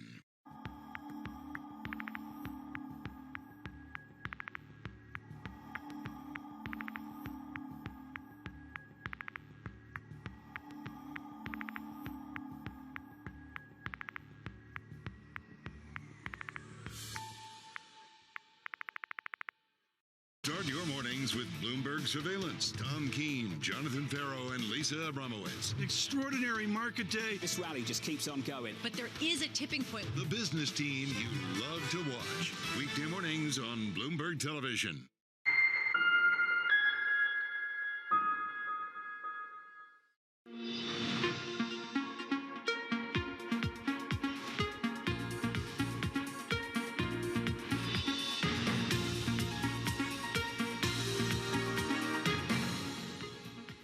Good morning from Bloomberg's European headquarters at 6:30 a.m. in the city of London. I'm Anne-Marie Horton with Manus Cranny live from Dubai. This is Daybreak Europe, and here's what you need to know. My fellow Americans, trickle down. Trickle down economics has never worked. And it's time to grow the economy from the bottom and the middle out. U.S. President Joe Biden unveiling the American Families Plan in a primetime speech, saying he'll reward work, not wealth. Global stocks are green on a dovish Fed and strong reports from Apple and Facebook. In Europe, we have a slew of results hitting. And the White House says U.S. aid will start arriving in India today as the nation continues to battle a public health catastrophe. Manus, very good morning to you. When I woke up this morning around 2:30 a.m. London time, the President of the United States was outlining his expansive economic agenda. The focus of the speech was the American Families Plan worth $1.8 trillion. The question is, how do you pay for it? And he vowed once again he will not tax anyone making less than $400,000 a year. Most of these proposals, though, Manus, little chance of getting through Republican support. Yeah, and he's got to get all of his own behind it as well, Anne-Marie. Let's not forget that there is some risk in that as well. I don't know, maybe you know better than I do in terms of quantifying the Senate risk therein. 65 minutes, which will define a presidency. That's what I wrote down. America is on the move again. So far, $6 trillion in stimulus coming down the pike, Anne-Marie, and a foreign policy statement, which is he wants competition rather than conflict with China. So I think there was both a fiscal agenda, but very much a foreign policy agenda which leans into fighting and picking up the Trump supporters. One thing, it's a great point to make, Manus, on China. He used China to actually push forward his domestic agenda, saying if we don't have a strong domestic agenda internally, we are not going to be competitive with China. So it's interesting how he used that foreign policy ploy to actually boost his own domestic agenda. Quickly on the Democrats getting in line, it's the New York senators, the New Jersey senators, California. It's the SALT taxes, state and local taxes. That's something that's going to be very hard to get his party in line for. The one other defining line for me, you're right, you reaffirmed that the 1% will pay more if you earn less than $400,000. You're not in his swag bag. But it was Wall Street did not build America. The middle class built America, and that built the union. So he's very much playing to the gods of the Democrat narrative, aren't there? But we've had a whole host of, results. Where would you like to go, Ms. Horton? A little bit of Apple Schnapple, a little bit of Alphabet, or Standard Chart? Take your choice. It's yours. This is your half hour. I think we have to go to Alphabet and Facebook. I mean, stellar reports coming out of Silicon Valley when you look at both of these companies.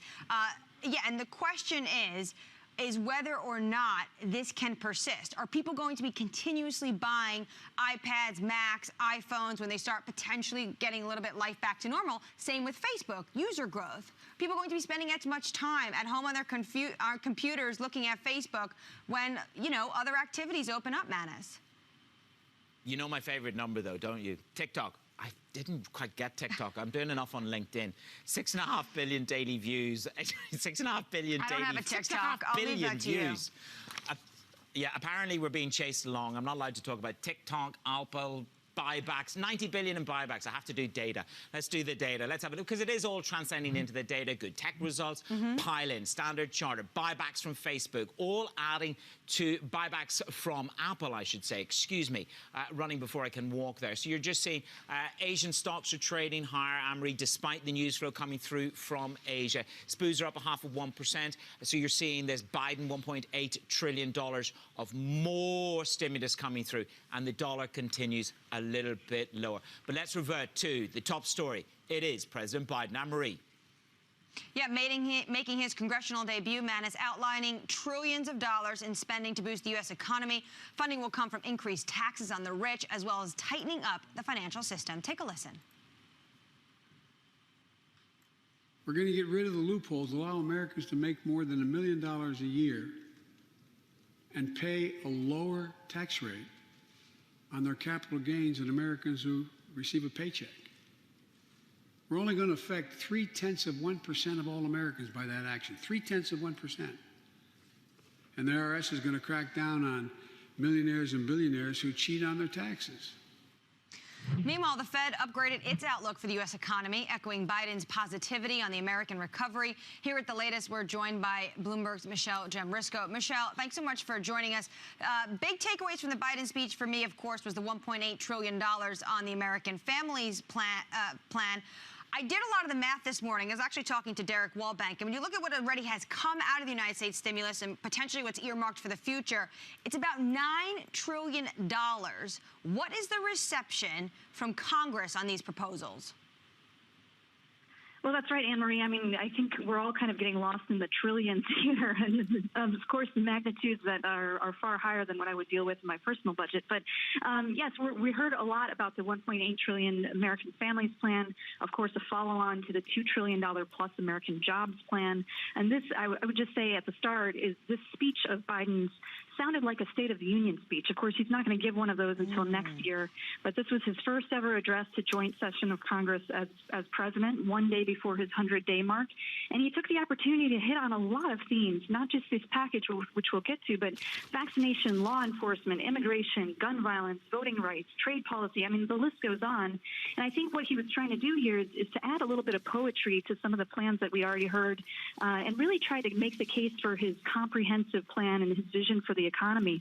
So this $1.8 trillion, involves raising taxes on the wealthy. I mean, that's the big message out of this speech is trying to make the case that, he wants to reward families not on the basis of wealth, but on a fairness basis. We heard this indictment of trickle-down economics that he really hit squarely. He said it's never worked, that we need to build from the middle out. And really, on the details, he's laying out the long-term case. He says we're in the competition to win the 21st century with China and other countries. He noted that decades ago, the U.S. spent 2% of GDP on R&D. Now that's less than 1%. That's something he wants to turn around. So he mentioned, the earlier package, public investment in infrastructure throughout history has transformed America. He pivoted to education and childcare in the second part of the package, the American Families Plan. He said it would be unprecedented in terms of a non-defense spending bill, and he made the case on preschool, dramatically improving a child's chances for going to college. He talked about having 12 weeks of paid leave guaranteed by the 10th year of the program. That's for not just new children, but bereavement or family care and other reasons. A child tax credit extension to 2025. But really, again, how to pay for all this? I mean, this is the big debate. The reception in Congress is going to be very fragile. We've already heard the criticism from both sides of the aisle. In the public, they're a little bit concerned about the spending more so than the taxes, as we heard from famous pollster Frank Luntz. Yeah, well, I mean, you just look, I think the Queen of Charts has the monetary financing, the Fed buying virtually all of the debt. So it is about that deficit financing. Michelle, can we talk about the Fed? Because they've removed this word considerable risk from the narrative. Is it that big a deal, I ask myself? But more importantly, the Fed chair, Mr. Powell, says that we're going to have episodic inflation as opposed to something which is persistent year on year. How important is the removal of the word considerable risk? Well, that's right, Manus. We've all gotten used to kind of looking at the very minute changes to language, and of course here it was indeed very minute, just a slight tweaks around the edges, but they do have a big impact. I mean, the reviews from investors and economists, you heard phrases like the Fed does nothing, no surprises, change remarkably little, status quo. I think the big takeaway here, though, is that further upgrade to the outlook. Fed Chair Jay Powell mentioned vaccinations, policy support helping, employment and other signals of economic activity showing their improvement, but that they're not ready to let up on support. As widely expected, that benchmark interest rate stays near zero. Monthly asset purchases are still $120 billion, and the decision was unanimous. Importantly, as we've been talking about the inflation debate, he said again, he doubled down on this line on inflation. Inflation has risen, but it's largely reflecting transitory factors. And in response to business anecdotes of labor shortages, he said that those were likely to be temporary amid shifts in allocating job roles, and that the labor market wasn't tight since you're not seeing wage gains, and a lot of workers are still on the sidelines. So really, we saw in the markets, 10-year yield and equities had a pretty calm reaction. The dollar sunk to a 2-month low. Also, I should mention here in Asia, a pretty quiet reaction to the Fed. But perhaps this all shows that there's further acceptance, if not agreement, with the Fed's message that they're sticking to their guns, especially on this inflation line. And we just heard from Standard Chartered CFO that they too see just modest inflation after this second quarter noise. So, there's still risks ahead, but the message from the Fed is they're staying the course for now. And, tapering is still a long way off. And we might still, see a change in messaging soon after the second quarter noise, but really for now, sitting tight. Michelle, thank you so much. Michelle Jamrisco, our reporter on all things Mr. Fed. Coming up on the show, we speak to the OMV CEO, Rainer Seele, about the company results, the outlook for the oil industry. Don't miss that interview. We roll them in, stack them high. It's not Tesco's, it's Daybreak Europe.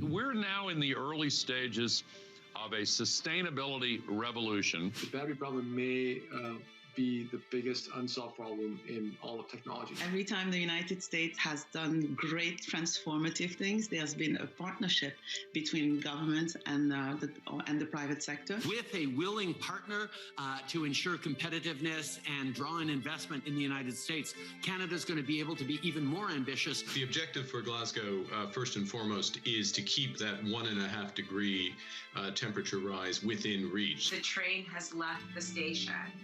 Investors care about it. People who work inside of corporate America care about these issues. And certainly we see that with just the broader community. There's not enough tax in the world for private sector to pay for all of this. It's going to have to be a public-private partnership. Global markets never sleep, so stay connected with Francine Lacqua in London, Matt Miller in Berlin, and Kaylee Lyons in New York. Perspective on the day ahead. Bloomberg Surveillance, Early Edition. Weekday mornings on Bloomberg Television. It's really a reminder, isn't it, just how sensitive the markets are to any commentary about trade. We did see some pressure on the yuan. We did see some pressure on the futures. That is now being reversed.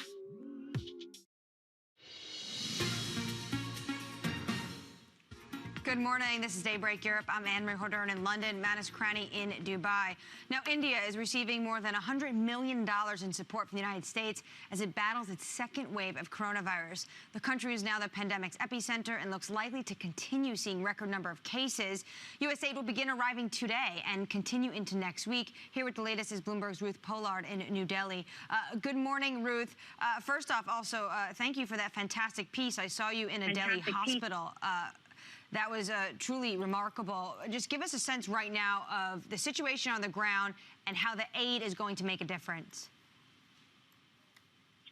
Yeah, well, I mean, hospitals in Delhi continue to be overwhelmed. They're in need of oxygen, ICU beds, ventilator beds. The hospital I was in, which is a major private hospital treating COVID patients here, had simply run out of beds even after expanding its emergency department as much as it could. They were turning people away. One guy we spoke to had driven over 300 kilometres with his critically ill uncle in the car, backed with 4 oxygen cylinders, and he'd been to 6 hospitals, and he was turned away from each and every one of them, and he was just going to have to get back in his car and keep trying. So it's still a massive health emergency here, and aid will definitely help. And how is this impacting the Prime Minister, Mr. Modi? Modi has been criticised for not showing enough leadership on this issue, and his government is seen to have dropped the ball in the months where we had very low infections here. The government didn't move to increase infrastructure, build more hospitals or increase their capacity, or properly support the rollout and production of vaccines. And of course now he's been criticised for trying to blunt criticism that's emerging on social media by getting Twitter to take down posts that are critical of the government. Ruth, thank you so much. Ruth Pollard in New Delhi with the very latest on the rising numbers of COVID cases in India. Let's turn our attention to the oil sector. The Austrian company, OMV, estimates its first quarter in. Meanwhile, the broader commodities rally continues after a turbulent year for the market. Oil is extending its gains after closing at a 6-week high, and there are signs of a strengthening demand in key markets, offsetting concerns about COVID-19's resurgence in some countries, certainly not in India. Let's get to the CEO. It's Rainer Seele at OMV. Rainer, great to have you with Anne-Marie and I this morning. You see the full-year average production at 480,000 barrels. Is that a conservative estimate for production, given the demand outlook? Goldman's are expecting perhaps the most unprecedented demand explosion in demand we've ever seen. Good morning. Good morning, Magnus. Well, of course, it's a conservative number, as we always publish conservative numbers. But honestly speaking, this is not a demand-driven forecast. It's more a supply-driven forecast. We're a little bit cautious because we have seen last year, especially some interruptions in Libya, and that's more or less the flexibility we have as an upside as we speak about our forecast of oil and gas production. Right now, we see a very, very stable environment at the moment in Libya, and I think it will continue during the year, so that in my plans, we are producing with full capacity in Libya until year end. Could we get a sense from you, Rainer, on where you see the oil price? Goldman saying we could see $80 a barrel on Brent. Do you think that's correct? Well, I'm also an optimist, Anne-Marie. I think that in the second half, we do have an upside potential for the oil price waiting us, because demand will pick up as vaccination will continue also in Europe. We see already positive effects in the U.S. market, in Asia, and I think it will also move into European oil demand. And if we see that the supply side, we have lower investments into oil production, especially from IOCs, that I think we will have a pretty balanced market asking for higher volume second half. So we are very cautious with the oil price. We see it in the low 60s in our forecast, but definitely I can smell an upside. You can smell the upside. A lovely line. Rainer, it's been a while since I've seen you in the region. The last time was when you were doing a strategic partnership with ADNOC. I want to get a sense, are there any other partnerships you're looking at, any other pipeline deals, anything else in my region? How do you expand the business geographically? Well, Manish, I think we will create different partnerships in the future as we have now set up a transformation of OMV. Of course, we will keep our traditional business in our partnerships. It's very important that the integrated business model we have built up over the last years in Abu Dhabi will continue, but we will move now more and more towards chemicals, and chemical partnerships are now of much more importance for OMV. As we can see with our quarter results, half of our performance is coming already from chemicals. So the transformation is pretty visible in our numbers. Also, the cash flow generation is now on a much, much higher level because of the acquisition of Borealis. So when we talk about partnerships, in the first instance, it will be more partnerships in chemicals. And region-wise, I think it's also generally towards Asia when we talk about the former transformation of OMV. Rainer, briefly, we only have a few moments left. We want to get a few things in. Fierce opposition on Nord Stream 2 pipeline. You have the Greens leading the polls in Germany. Will it get done? Absolutely. I press my both thumbs for it because Europe needs a pipeline, and we continue to build it. I can see now 2 ships operating in the Baltic Sea, and therefore I hope that my colleagues from Nord Stream 2 building as fast as possible that the pipeline will get on stream.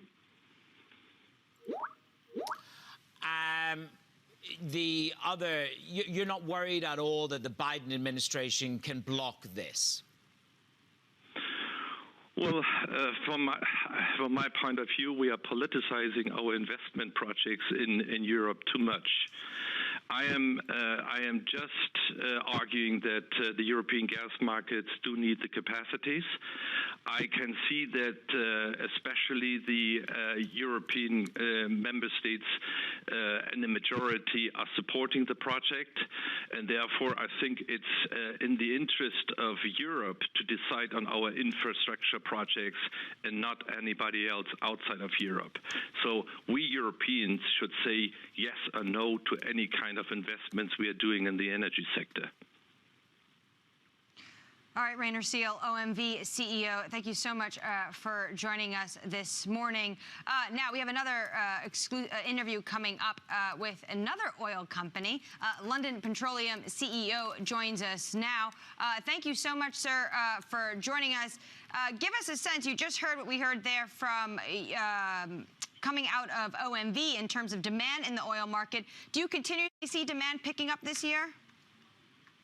Yeah, good morning. I am very positive about the oil price outlook. We've got $67 now, and I think we could see strengthening through the year. OPEC seems to have got some level of control back, and I think as we look forward with COVID coming behind us and more normal levels of economic growth, I think the long-term underinvestment in the industry points towards, I think, a period of strong oil prices looking forward. So for us, positive, and I'm bullish about the oil price outlook. Well, Goldman Sachs, Nick, good morning to you. It's Manus. They're expecting the biggest jump ever in demand. Are you expecting a super spike in demand to come on the reopening?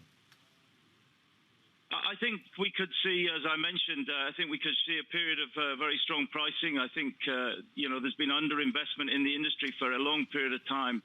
And I think with all the stimulus activity that's coming back into the world, once COVID becomes, I think for a lot of commodities, we could see strong demand.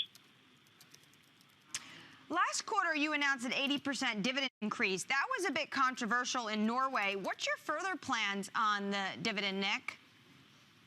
Well, we set the dividend on an annual basis for our business, and yes, we did increase it, but we just increased it back to where it was prior to the cut we made before COVID. So we've got a strong dividend. It's supported by the strength of our company, delivering material free cash flow, and as a business, we're able to both fund growth, deleverage the business, as well as provide a material dividend to our shareholders, just under 6% yield at the moment. And we judge this on a yearly basis, and so you'll have to wait till early next year when we look at this again. Yeah, and the BI team say you're the most cash generative in their universe of exploration and production. They were very praiseworthy. But tell me this, you just sold your first barrels of carbon neutral oil. Does that even exist? Or how did you do this? Was it carbon credits, or is it because of the supply of clean energy? How did you do it? So I want to be clear here. I'm super excited by this. Yes, the world's first certified carbon neutrally produced barrel. So that means that in the production of our barrel, we've emitted zero carbon. This leverages off our already low carbon emissions business. We certified Edvard Grieg field last year with Intertek using their carbon clear standard as low carbon. And what we're doing for this trade is offsetting the carbon that we emit that we're unable to reduce. We're using carbon offsets to do that. And again, Intertek have certified that whole trade as carbon zero under their standard. And so I think this is going to be one of many such deals we do. It leverages off our low carbon business. It's been a huge amount of interest around this. We're already working on follow-on opportunities, and I think this will become an important value leverage for differentiator for the Lundin Energy going forward. And we've set a... go ahead. Well, you're still selling fossil fuels, though. There are still going to be emissions to your customers. Is it fair to call it carbon neutral oil? Well, we're not calling carbon neutral oil, we're calling it carbon neutrally produced oil, and that's the differentiation. I think what you have to do is look down the whole value chain. We're an upstream producer. We're doing everything we can to reduce our carbon emissions. As a company, we'll be carbon neutral from our operations by 2025, which means every barrel we produce, there will be no carbon emitted net into the atmosphere. And then I think if you go down the value chain, I think the refiners, the chemical companies, the users all need to play their part. It's an important thing that the world needs to do to decarbonize, but I think we all need to pull our weight and in a sector-based approach, looking at emissions. And this is an important step to reduce emissions from our business, and we're doing what we can do. Nick, thank you very much. Nick Walker there at Lundin Energy CEO. Oh, so Amory, there you go. We got through it. The roller coaster of a collection of 3 CEOs, 1 CFO. And I know that there's 1 or 2 bits that we would have liked to have laboured a little bit more. But I think this market is emboldened by Biden. And absolutely, I would say, Jay Powell battered the Burrs back into the woods for now. Yeah, trifecta, too, when you add in what's going on with tech giants like Apple and Facebook out of the United States. Biden, though, at the end there, just giving that extra boost, talking about more economic stimulus, more plans coming down the pipeline for the U.S. recovery, Manus. I knew I'd get you to say trifecta one day. I just knew it in my blood. And you've got me to say bifurcation. Amory, great to be back in the seat. But I did enjoy being on an airplane. I hope it was business class, Manus. This is Bloomberg.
One of the interesting features about this illness is that if you look at it, the people who develop these long-haul symptoms are often not the individuals who are hospitalized and were sick and on a ventilator and stuff like that. These are individuals who actually, most often, they never went to the hospital. They had a relatively mild illness in the acute phase, and they recovered from it. If you were in the hospital, it means you probably mounted a very strong immune response, okay? And you recovered from the illness, you probably got rid of the virus. If you never mount a strong enough immune response, then what happens is you may have mild symptoms. You thought, oh, you know, I escaped this. But in reality, you never got rid of the virus. So you get this chronic immune activation that persists in these individuals. But it's never good enough to get rid of it because they never got rid of it in the first place. But it's enough to start causing collateral damage. What it does is it inhibits certain types of immune responses. It's a drain on society at every single level. I mean, it affects women more than men. It affects people in their average age is 40. That's the most productive years of your life. And so you can see that the impact, worldwide impact of this is unbelievable. Economic toll, the psychological toll, every aspect of society is going to touch.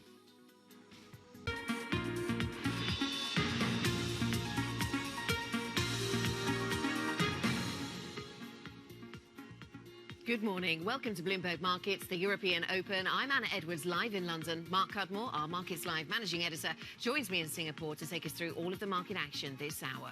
The cash trade is just less than an hour away. Here are your top headlines.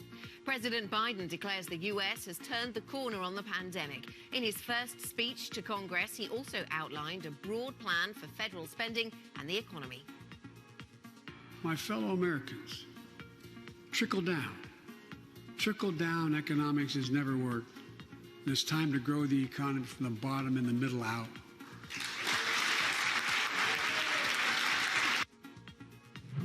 Golden Apple. Revenue crushes estimates and iPhone sales surge, but the tech giant finally feels the chip shortage. And Standard Chartered's profit rises on gains in wealth and markets. It sticks to a forecast of flat earnings growth for the year. Very good morning, everybody. Welcome to the European Market Open this Thursday morning. It's just gone 7 o'clock here in London. Mark Cudmore joins us from Singapore. Mark, what are the markets saying to you today? Good morning, Anna. Well, we have three tailwinds from the Americas. We had the Biden investment plan, which really kind of gave markets a little bit of a positive jolt this morning. And that came in the back of an FOMC where the dovish message was reiterated and some monster earnings out of the tech space. None of these were a big surprise, but they were all potential hurdles in the morning, and yet all of them passed positively, and all of them give an extra tailwind to markets today. Yeah, it seems markets looking on the bright side or finding the positives in all kinds of parts of that US story. We'll be back to that shortly. Let's just break into the sort of macro conversation, Mark, with a bit of micro news in the shape of numbers coming through from Shell. Just breaking this morning. Shell, first quarter adjusted profit, $3.23 billion. That is ahead of the estimates. Just looking for what they're saying around their net debt. Their debt gearing is 29.9%. The estimate was 30%. So perhaps debt a little bit lower in that context.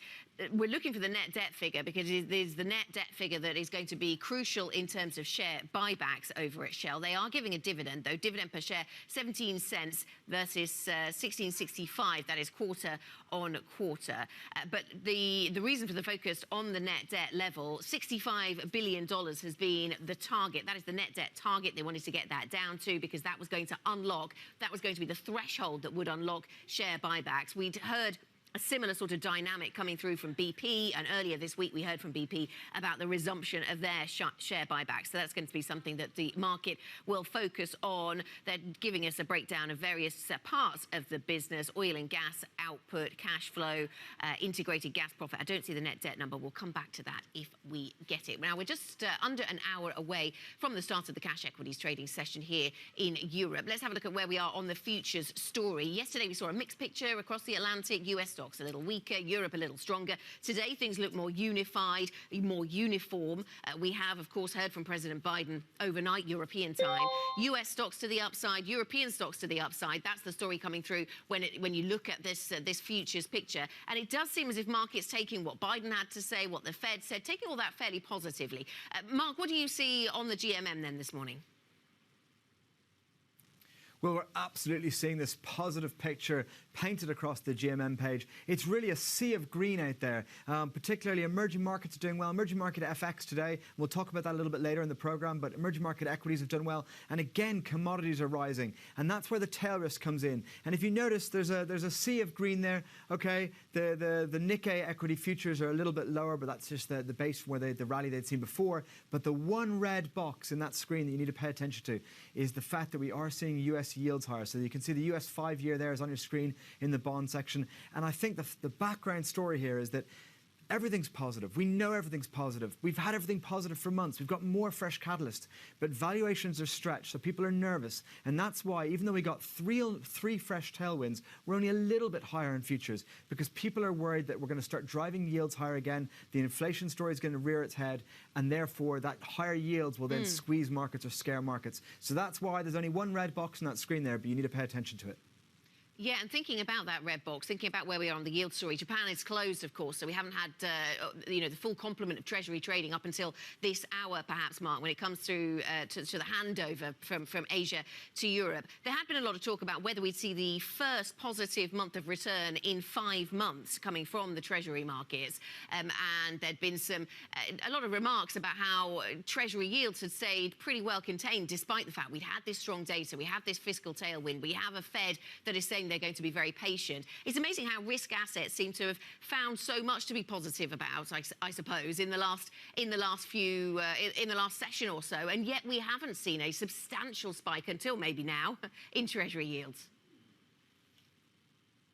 Yeah, I think that's right. It was only 2 days ago that, people were still talking about that US 10-year yields might be set to break down to a 140 handle, below that 1.5% level. And now here we are at 10-year yields back at 1.63% and looking much closer to the highs of the year again. And I think that's the direction we are traveling. So you're right, there's been a much more subdued market in the Treasuries market, and that has been a good thing for risk assets otherwise. And that's why we've seen this surge in equities again, and particularly the surge in commodity prices. Anything from the Fed that we should really think about this morning, do you think, Mark? I mean, there was a reassessment of the US economy, and they did reflect on the fact that inflation expectations are on the rise. They did acknowledge the strengthening of the US economy, but they still say they have that patience. I think they delivered largely as expected. They were very adamantly dovish, and we're expecting that. I think one of the things that probably people are paying more attention to today is not necessarily a new thing, but again, it's this idea that, look, it's really about the employment and labour force, but it's their perception of the labour force. It's not based on unemployment figures, because many people would say, hey, look, the unemployment rate's already dropped a large way, and that's pretty good improvement. But there's many other ways to measure employment, and the fact is there are still a lot of jobs to be added back into the US economy. And the basic message from the Fed last night was, we're going to look at the most conservative measure of labour that we can, the one that justifies us being as dovish as possible for as long as possible. Let me ask you about the earnings story then, Mark. Of course, positive earnings from technology names is also something that's lifted sentiment over the last 24 hours, whether that's Facebook or Apple, crucially, and we mentioned that in our headlines. But it does seem as if this chip shortage is even catching up with the giant that is Apple. We heard from Samsung as well, another giant, of course, of the tech world, and they are also warning about the impact that this chip shortage could have. And clearly there are signs of delays in the auto sector. That's something we've talked about for some time. I wonder what kind of macro impact this is going to have through 2021. I think it plays into the inflation story again. So on the earnings side, you can see it's not stopping these big tech names making monster earnings. They are talking about it being a cost in the coming quarter, but overall they're just making so much money from other sources, it's not a problem. And of course, it's a positive for Samsung out there that we're seeing those higher chip prices. So overall, I think the tech sector is going to survive this, and the message from their earnings is just very, very impressive, very strong. We had very high expectations for earnings, but we really have smashed them. So I think that's very positive. But I'm worried again about the inflation story. And this ties into what we're talking about on that yield threat. The idea that if there are these supply chain disruptions, we might see higher prices, higher producer prices that will eventually feed through to end consumer prices, and that will cause yields to go higher. So that is the big risk out there in markets. We all know it's there. It's the path that we're all wondering, and it's how sustainable that path is that we're all wondering about. OK, I just jumped back to the earnings story because we had some numbers out from Unilever at the top of the hour as well, Mark, which I think play to some of these themes that we've been talking about. Underlying sales up 5.7%. That is better than the estimate of 3.37%. It's basically a fairly positive statement coming through from Unilever. But interesting to the macro conversation, underlying pricing up by 1%. So there's a reference to their pricing power there. They do see underlying sales in the first half growth around the top of the 3 to 5% range. So guiding a little bit higher on that front, and they are going to be starting a share buyback program of up to 3 billion euros in May. So there are a few reasons to keep an eye on the Unilever share price, a few positive vibes coming through from them in that statement this morning. And remember, you can get up to date with all the analysis from Mark and the Markets Live team. MLIV Go is the function to use on your terminal. Plenty to get to consider when it comes to the fiscal stimulus story in the US, the Fed, the dollar. Lots of commentary around that on the Markets Live blog today. Coming up here on this programme, we will be back to the earnings story, and Equinor raises its dividend for the third straight quarter. We're speaking to Anders Opedal, the CEO of Norway's biggest oil producer. That's next. Plus, President Biden unveils the American Families Plan in a primetime speech, saying he'll reward work, not wealth. More on his address later in this programme. This is Bloomberg.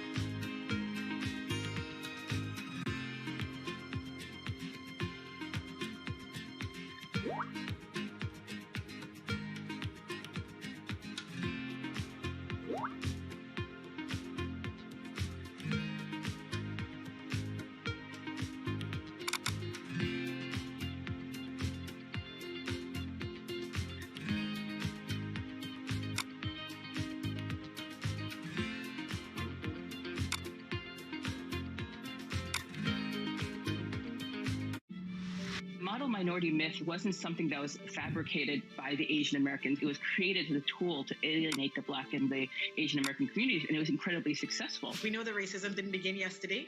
We know it's probably not going to end tomorrow, but it is our job to make sure that there's progress and we keep people safe, give people dignity. I spent a lot of time last year to just listen, to understand, to reflect, and understand what I could do as a leader of this organization. For many years, we've been very shareholder focused, and now there really is much more of a community requirement. The economic downturn in the U.S.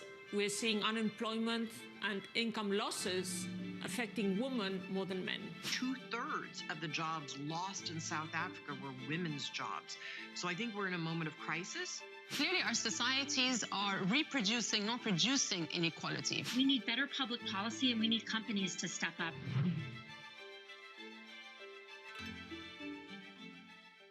Valuations, particularly, sort of the technology landscape, have gotten to some pretty extraordinary levels. So I think it's not a surprise. I don't think it's any indication of the beginning of the end, but I do think markets don't like uncertainty.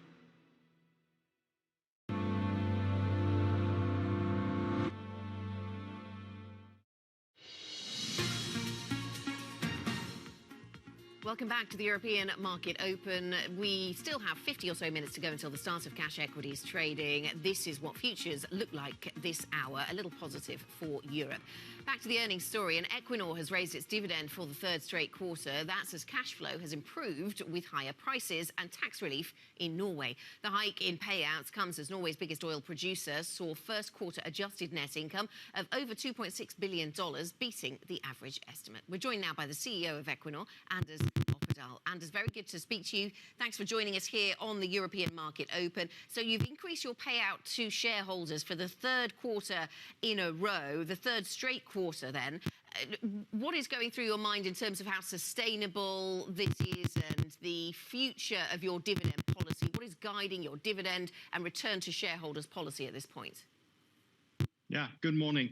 Yeah, we have delivered today our best results since 2014, and the board of directors, they have decided to increase the dividend with 3% or 25% from 12 cents previous quarter to 15% this quarter. When the pandemic hit in 2020, we reduced the dividend by 67%, and we also postponed the share buyback. So since the third quarter in 2020, we have gradually increased the dividend based on better economic outlook. We also seen stronger prices in the market. We've been able to capture that with high regularity in our production. But we also have very good projects to invest in. And with this totality, we decided to increase by 25% this quarter. Good morning, Anders. I need to follow up on this a little bit further. I understand you've raised the dividend by 25%, as you say, to 15 cents from 12 cents a share, but it's still more than 40% below where it was pre-pandemic. When do you think you'll get back to those levels, or will you never get back to those levels? Given the tailwinds you've got at the moment, do you think it would be a good environment to get closer to it? Well, we will evaluate the dividend level based from quarter to quarter, based on outlook and also the economic recovery that we're seeing at the moment. But I still want to remind you that we are in the middle of a pandemic. We still expect volatility in both the oil prices and also the gas prices. And we are looking into making sure that we have a strong balance sheet and are able to also weather if we have volatility coming forward. So this is a balancing act that we will do quarter by quarter as we progress. How do you balance the politics as well, Anders? Is this controversial? Do you expect to have to defend this in the political sphere, Anders, given we are in a pandemic and you have had a tax package from the Norwegian government? What will that conversation mean for you? The tax package in Norway was based on the fact that we needed to increase the activity level. There was a real danger that projects would stop and that will kind of ruin jobs and also the competence in the Norwegian supply chain. That's why we had a tax package to ensure that we could progress projects and also sanction progress. We are sanctioning or progressing our project well when we will have a lot of projects sanctioned towards the end of 2022. So we are following up the intention with the tax package and we're just this quarter or first quarter 2021, we awarded contracts to suppliers in Norway for more than 12 billion Norwegian kroner. You've realised the sale of your back-end shale assets. Are you expecting to sell off more shale assets or not, and why? The reason why we sold the Bakken asset was this was not competitive in our portfolio. We have a strategy of focus and improve our oil and gas portfolio and produce with as low emission as possible. So we are evaluating the portfolio all the time to see the competitiveness of each asset. We have a very competitive portfolio, as you've probably seen from the results today, and also our future projects are quite competitive, and Bakken was not competitive there. So this is an ongoing basis. We will evaluate all our assets. I understand that some shareholders have suggested splitting Equinor into two, renewable assets on the one side and oil and gas assets on the other. And as this is something I know the company has said they won't vote, in fact, they won't sanction at the forthcoming AGM. Talk to us about the role that those two parts of the business play and why you think it's important to keep them together. Well, I think you have seen from the results we are presenting today that we are reporting a big gain from sales of or farm downs of our wind projects. We've been in the offshore wind projects business for more than 15 years. We've been able to develop a strong portfolio and have a good pipeline of future projects. We've been able to do so by actually taking the competence from the oil and gas business. We have been mainly an offshore oil and gas company and built a lot of competence working offshore. And this competence we have moved into the offshore wind segment, allowing us, for instance, to be the first developer of a floating wind park and a commercial wind park outside Scotland as well. So we're actually using the competence that we have built for 50 years in oil and gas to bring us into the renewables. Anders, thanks very much. Anders Opedal, the CEO of Equinor, thanks very much for joining us. Let's get a Bloomberg First Wave News update. Some of the top corporate stories we're covering here at Bloomberg. Here in London is Laura Wright. Laura. Thanks, Anna. India is set to get more than $100 million in coronavirus aid from the US. Washington is sending 1 million rapid diagnostic tests and redirecting its own order of AstraZeneca supplies to India.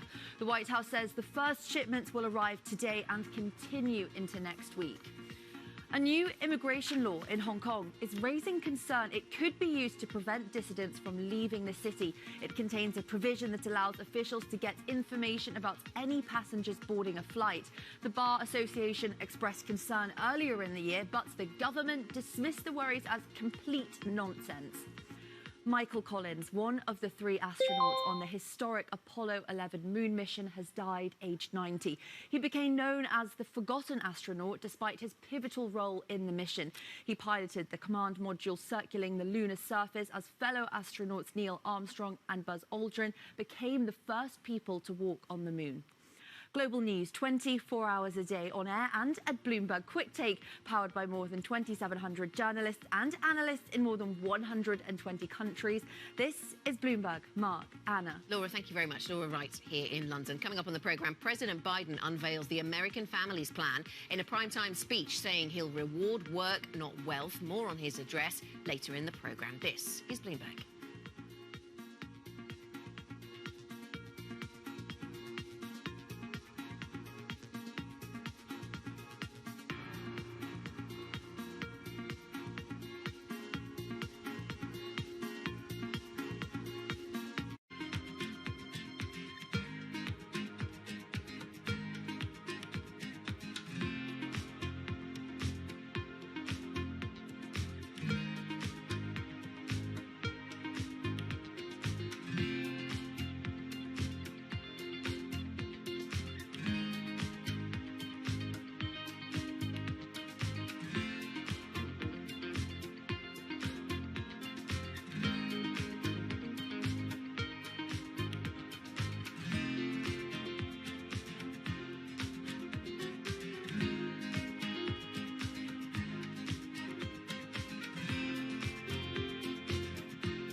BSO Now is your online home for brand new Boston Symphony Orchestra and Boston Pops performances. Discover new releases each week that include behind-the-scenes storytelling with conductors including music director Andres Nelsons, guest composers and musicians, plus critically acclaimed archival concerts and more. Visit bso.org/now, where the music plays on. BSO season sponsored by Bank of America.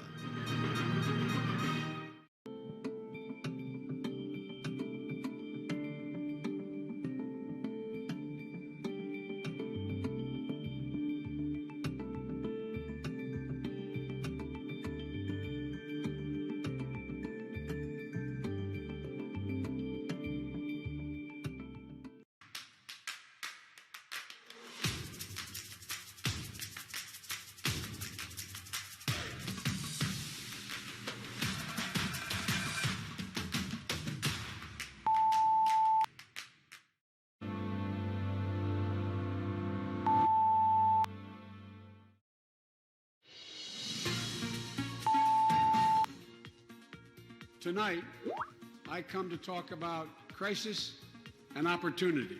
Together we passed the American Rescue Plan, one of the most consequential rescue packages in American history. We're going to get rid of the loopholes, allow Americans to make more than $1 million a year and pay a lower tax rate. And the IRS is going to crack down on millionaires and billionaires who cheat on their taxes. Trickle-down economics has never worked. And it's time to grow the economy from the bottom and the middle out. Wall Street didn't build this country. The middle class built the country, and unions built the middle class. There is simply no reason why the blades for wind turbines can't be built in Pittsburgh instead of Beijing. No reason. None. Just some of the highlights from President Biden's first address to Congress there. Let's get some analysis. Our senior editor, Derek Wallbank, has been listening and digesting all the details. Derek, I've been reading some commentary suggesting something of a profound shift taking place in U.S. politics, a move from rewarding capital to rewarding labor. But in terms of what we heard in the speech, what were the most important parts of this speech, do you think? Well, I think that Joe Biden here, the most important thing that he's doing when he's speaking is he's addressing Congress, but he's really addressing the American people. And this was not a speech of some grand Gettysburg tone. This was a speech where he was really trying to put forward how his plans would affect you, the average American taxpayer. He took actually a lot of care, and you could see this in the section about taxes, to mention that most people wouldn't be hit by his tax policies. It was only for the very rich. He laid out the numbers of the income thresholds you'd have to hit. This is really clearly saying most people wouldn't actually be affected by the increases here. And so you could sort of see that. I was struck by a CBS poll that came out afterwards that said that 85% of the people who watched his speech approved of his speech. Most people, by staggeringly large margins, said that they thought that the plan would benefit them, that they thought that he was doing a good job on the COVID response. I mean, the numbers that you saw come back out of it, of the people who watched this speech, suggested that people really quite liked it. Derek, you say that this speech was for the public, and you say that the public gave overwhelming support. What kind of reception is it getting in Congress, though? Well, see, there's the thing, Mark, is that Joe Biden defines bipartisanship as things that voters in surveys might like. He doesn't necessarily define it as, do Republicans in Congress vote for it? And you and I have talked a lot about the fact that Joe Biden doesn't have huge margins in Congress. He actually has very, very slim margins in Congress. And what Republicans will vote for is a really key measure of success for him. I didn't see a lot of comments from Republicans suggesting that they had been moved over by Biden's remarks. So indeed, he might have some work to do to want to pass some of his key initiatives here, and I'm not sure that he got any closer after the speech that he just gave. Derek, thanks very much. Derek Warbank in Singapore as President Biden comes to the end of his first 100 days. A lot to digest. A lot has been done, of course, on the fiscal side, and we've talked a lot about that here on this programme, what that does to the economy and to markets. Coming up, we will pivot to a Fed conversation. Staying put, the Fed upgrades its economic view, but Chair Jerome Powell says it's not time yet for tapering. We'll dig into the details of yesterday's FOMC meeting next, and we'll think about what the tapering conversation might look like, what the timescale might look like, even if the Fed is not ready to talk about it. We'll talk about it here on the European Market Open. What will Jackson Hole have in store for us? Some months away, of course, but perhaps that's a time horizon to keep in mind. This is Bloomberg.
Access the financial world on demand.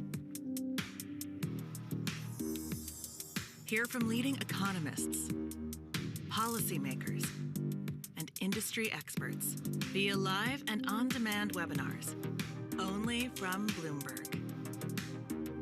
Start exploring to see what's moving the markets. Visit Bloomberg.com/webinars.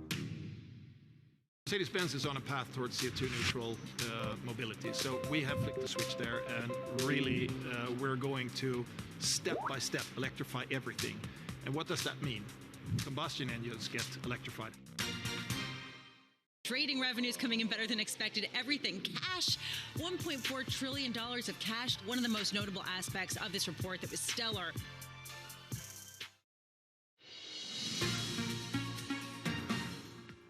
Welcome back to the European Market Open. Half an hour to go until the start of Thursday's cash equity trading session. European equity market futures point to the upside. US futures also point to the upside by between 0.5% and 0.8%, in fact, for NASDAQ futures. US tech, the profitability of that and the revenues there in evidence. Mark, let's talk about where we are on broader market themes and take some time to think about FX markets at this point. You've been thinking about emerging market FX in light of what we heard from the Fed last night, in fact, running up to the Fed last night. What is your takeaway in terms of EMFX?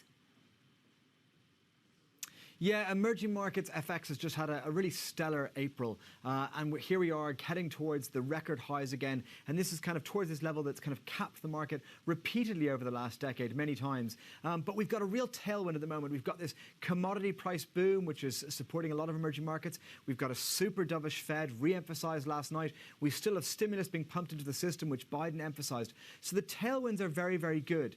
But if you look at that chart, I'm a little bit worried that the analogy that's most similar to this year is really 2011, with that backdrop of a stimulus-fueled recovery from recession that drove massive commodity gains, was great for emerging markets. And if you look back then, that was when we were at the end of a massive boom in emerging markets, and we reached a new record high, well above the previous record high pre-crisis, and then we slumped later on in the year as inflation really hit home and yields started rising.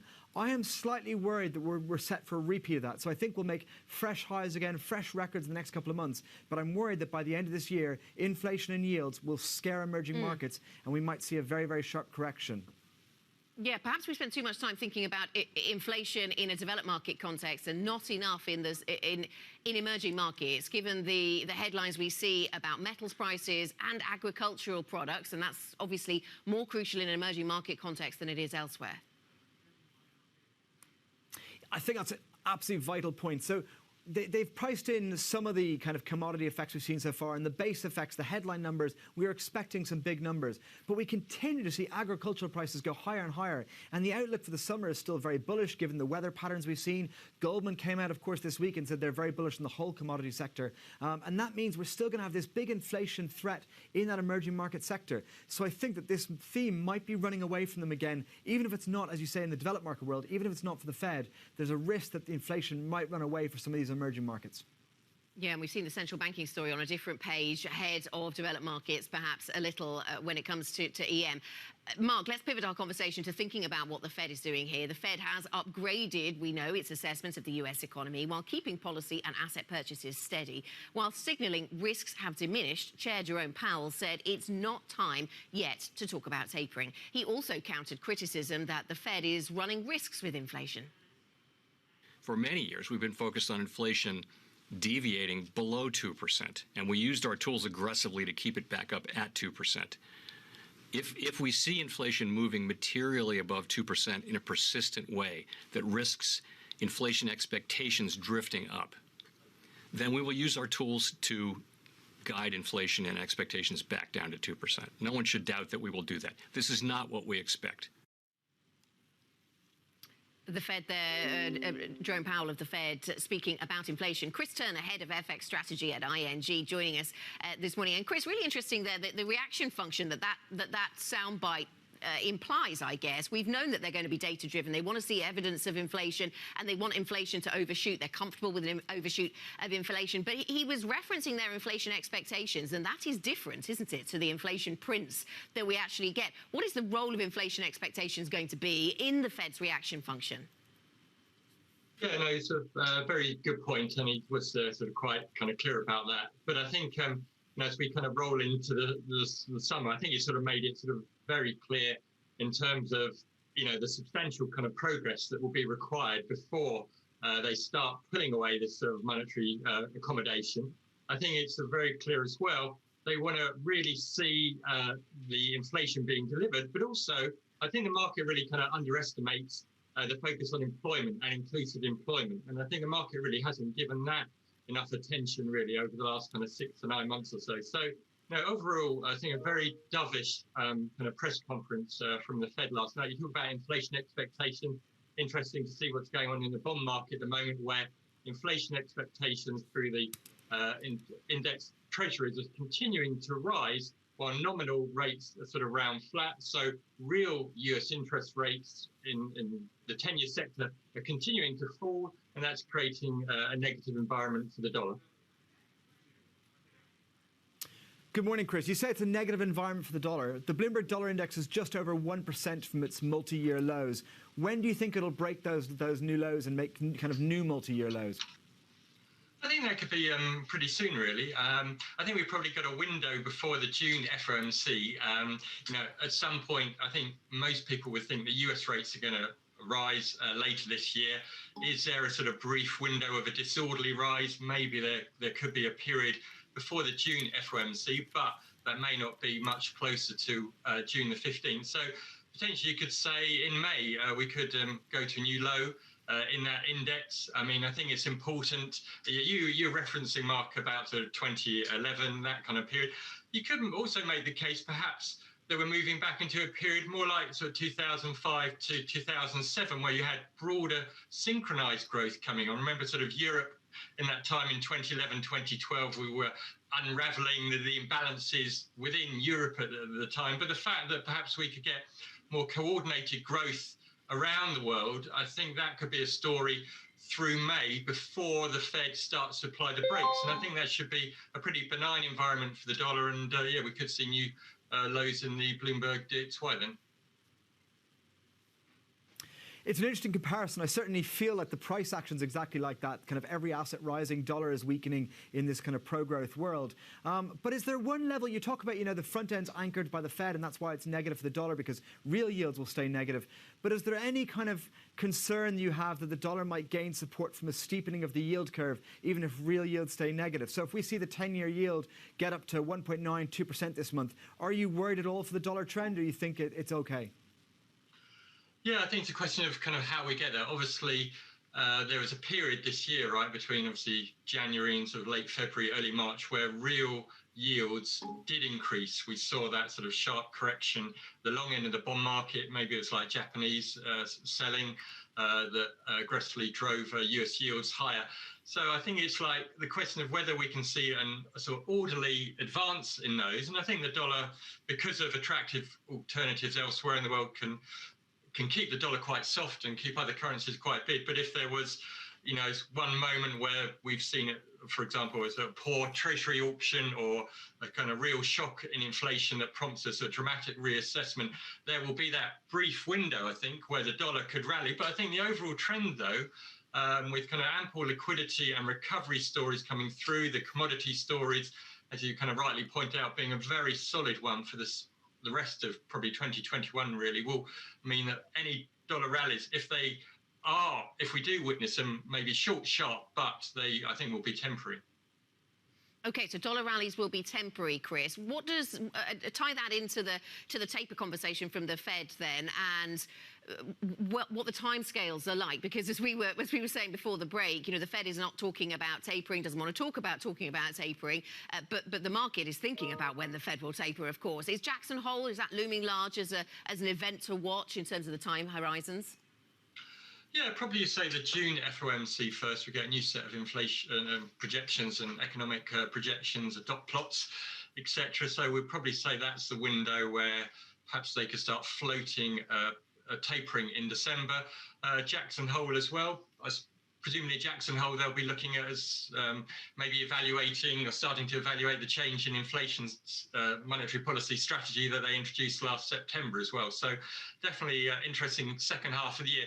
I think, though, the Fed, though, I mean, they've done, I think, a brilliant job in obviously reflating the economy. They'll be happy with inflation expectations where they are. So I don't think, as I say, they'd be like too unhappy as to where markets and investors' attitudes are, or asset prices, to be honest, are right today.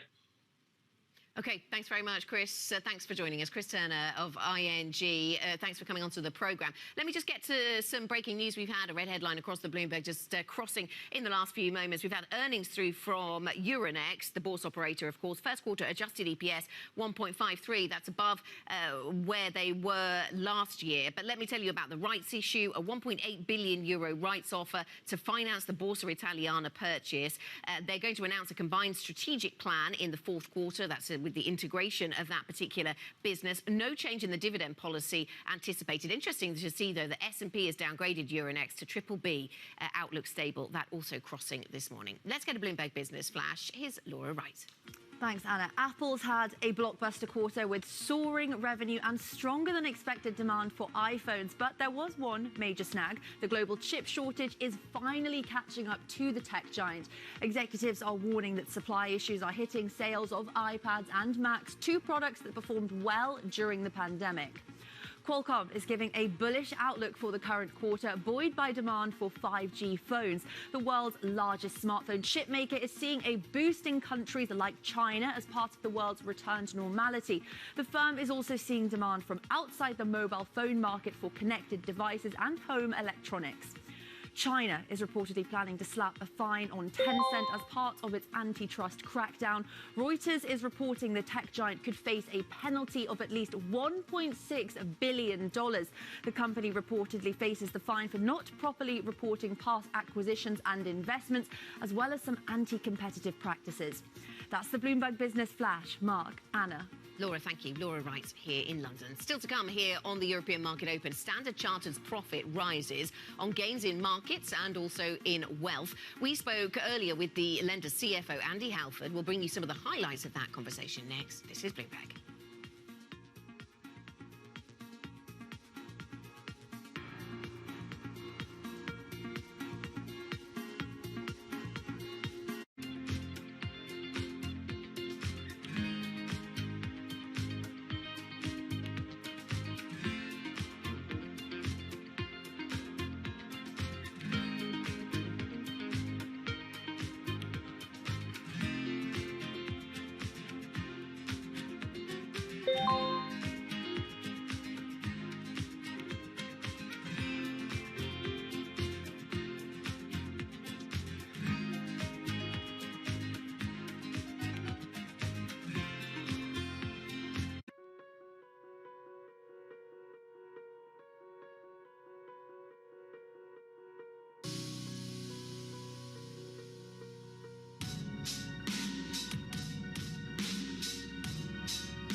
BSO Now is your online home for weekly Boston Symphony Orchestra and Boston Pops performances. See new concerts that go behind the scenes, plus acclaimed archival concerts. Visit bso.org/now, where the music plays on. BSO season sponsor, Bank of America. Well, it's really a reminder, isn't it, just how sensitive the markets are to any commentary about trade. We did see some pressure on the yuan, we did see some pressure on the futures. That is now being reversed.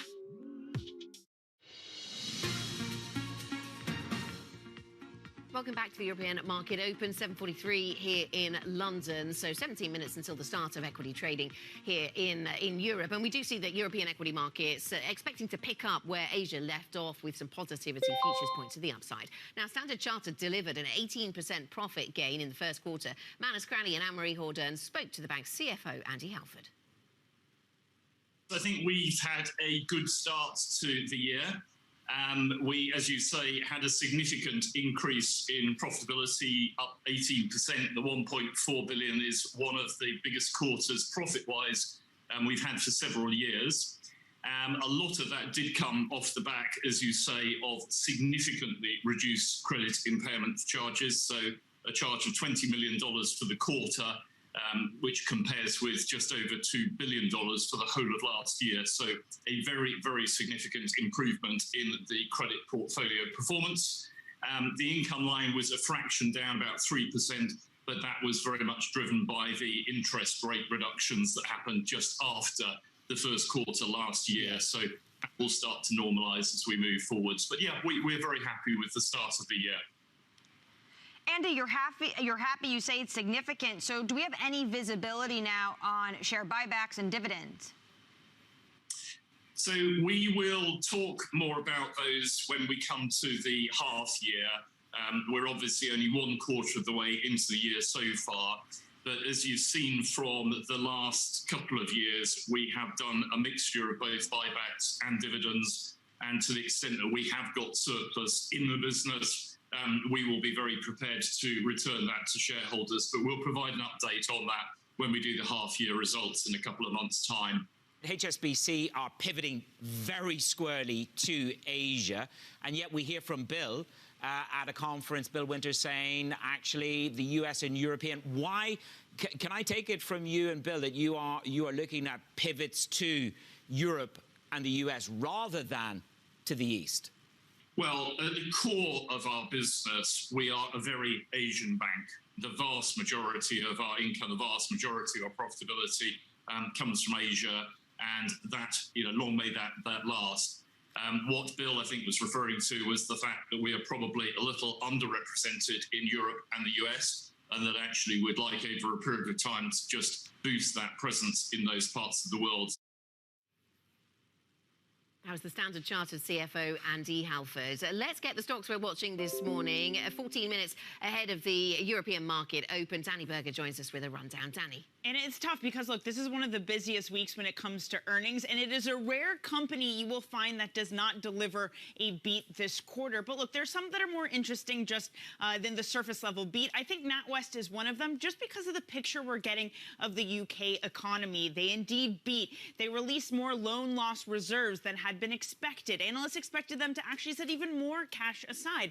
And it just goes to show that a lot of help from the government is helping both in terms of defaults and mortgages. Oil majors, Total, Shell, Equinor, all beat today, so those are definitely ones you should look out for. Unilever, also a beat. As I say, they're all beats, but the big story for them is also the cash they're buying back. They're using for buybacks about 3 billion euros worth of shares is the new program to start next month. Anna, Mark? Danny, thanks very much. Our markets reporter Danny Berger with the latest on the stocks we're watching. Coming up here on this programme, we're keeping an eye on Unilever. That'll be one of the stocks in focus. We're going to hear from the Unilever CEO, Alan Jope, after the company announced it's starting a share buyback of up to 3 billion euros from next month. This is Bloomberg.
Every Friday with 30 minutes dedicated to fixed income, I'm Jonathan Ferro. This is Bloomberg Real Yield. Countries that entered this crisis with limited fiscal space, with more vulnerabilities, need to be supported for the benefit of the world. The transparency of the debt burden for the poorest countries needs to be increased. There needs to be fuller disclosure. Right now, about half of U.S. households invest. We'd like to get that number up to 95+%. Investing should be as ubiquitous as shopping online. It should just be something that people do.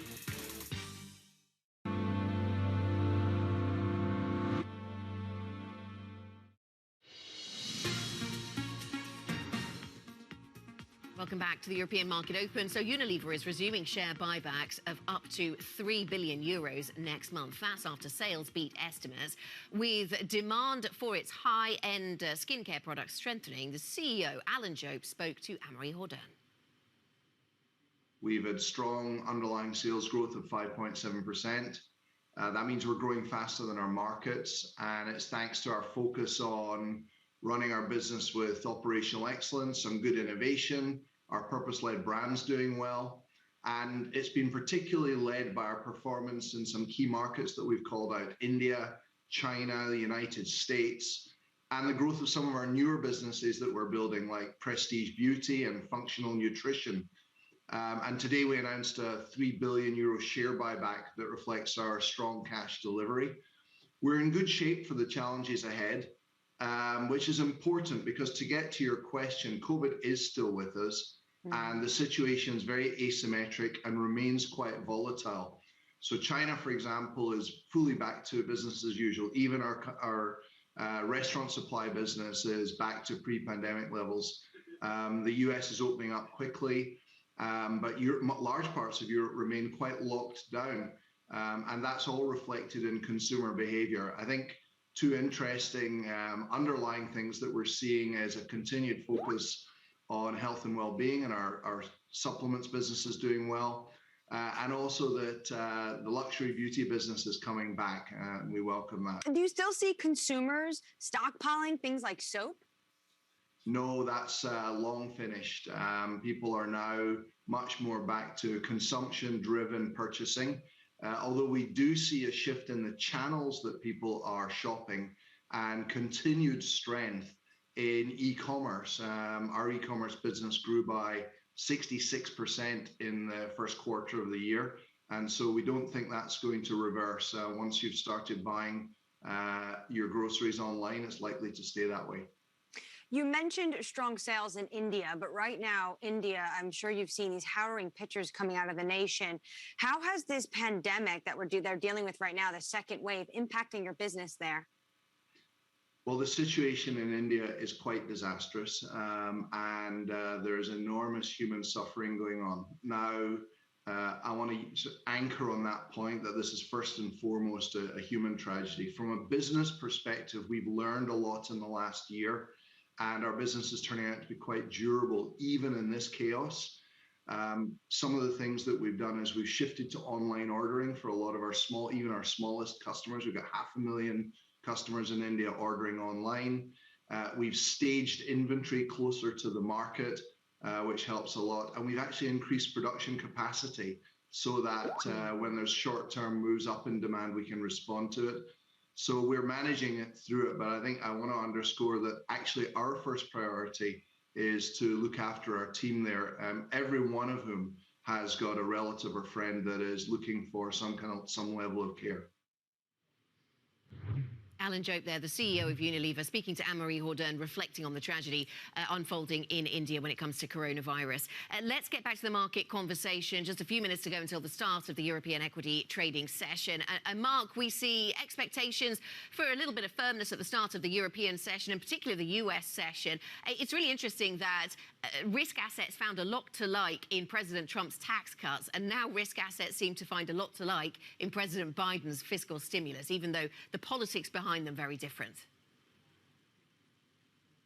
Yeah, look, from a market's point of view, it's a wonderful world out there this morning. Look, everything in markets is just looking very, very kind of positive. We're seeing equities continue to make record highs on a regular basis. We're seeing commodities in a multi-year kind of bullish cycle, like a bullish cycle that's not been seen for many, many years. We're seeing the dollar generally softer. Actually, today it's pretty flattish, but generally softer at the moment, which is providing a tailwind over the past month. And yields aren't running away. That's always the big threat in this environment. I think Chris Turner from ING earlier, one of our guests, made a very important point that this could be, at least for a brief period, it could feel like that kind of 2005, 2007 period where everything could rally even as yields were going up because it was just such a strong growth environment. I'm a little bit suspicious we can sustain that kind of world, but I can see that being the narrative for a brief period. Yeah, he was talking about a window of some 7 weeks or so where that might apply. What about the earnings story? Of course, here in Europe, we've had plenty of earnings out of the banking sector and oil companies. That will remain a focus. But stateside, tech earnings really front and centre. You can see that in NASDAQ futures this morning. I'm struggling to find the negative in this earnings season. I think a lot of people are talking about the price action being a little bit subdued because expectations were so high. But but it's not really a negative. These businesses are showing such great results, and they're getting good results because in most cases the demand side is recovering quicker than expected, and they've successfully cut costs because they were forced to last year because of the pandemic. So they've got better, more efficient businesses generally. So overall, it's a very good bottom-up story, and the top-down story is very good as well. Where do I think the eventual risk and threat will come from? I think it's more likely to be a top-down one, and I still think it will be the inflation yield one, but that could still be a couple of months away from us. We might continue to grind out new highs until then. Yeah, absolutely. So certainly something to watch. We'll also watch the semiconductor story. A number of companies, including some of those tech giants, now warning about what that could do. We'll see how that develops. Thanks, Mark, for spending the past hour with us. The European market open is coming up next in around 4 minutes' time. Futures point slightly higher. This is Bloomberg.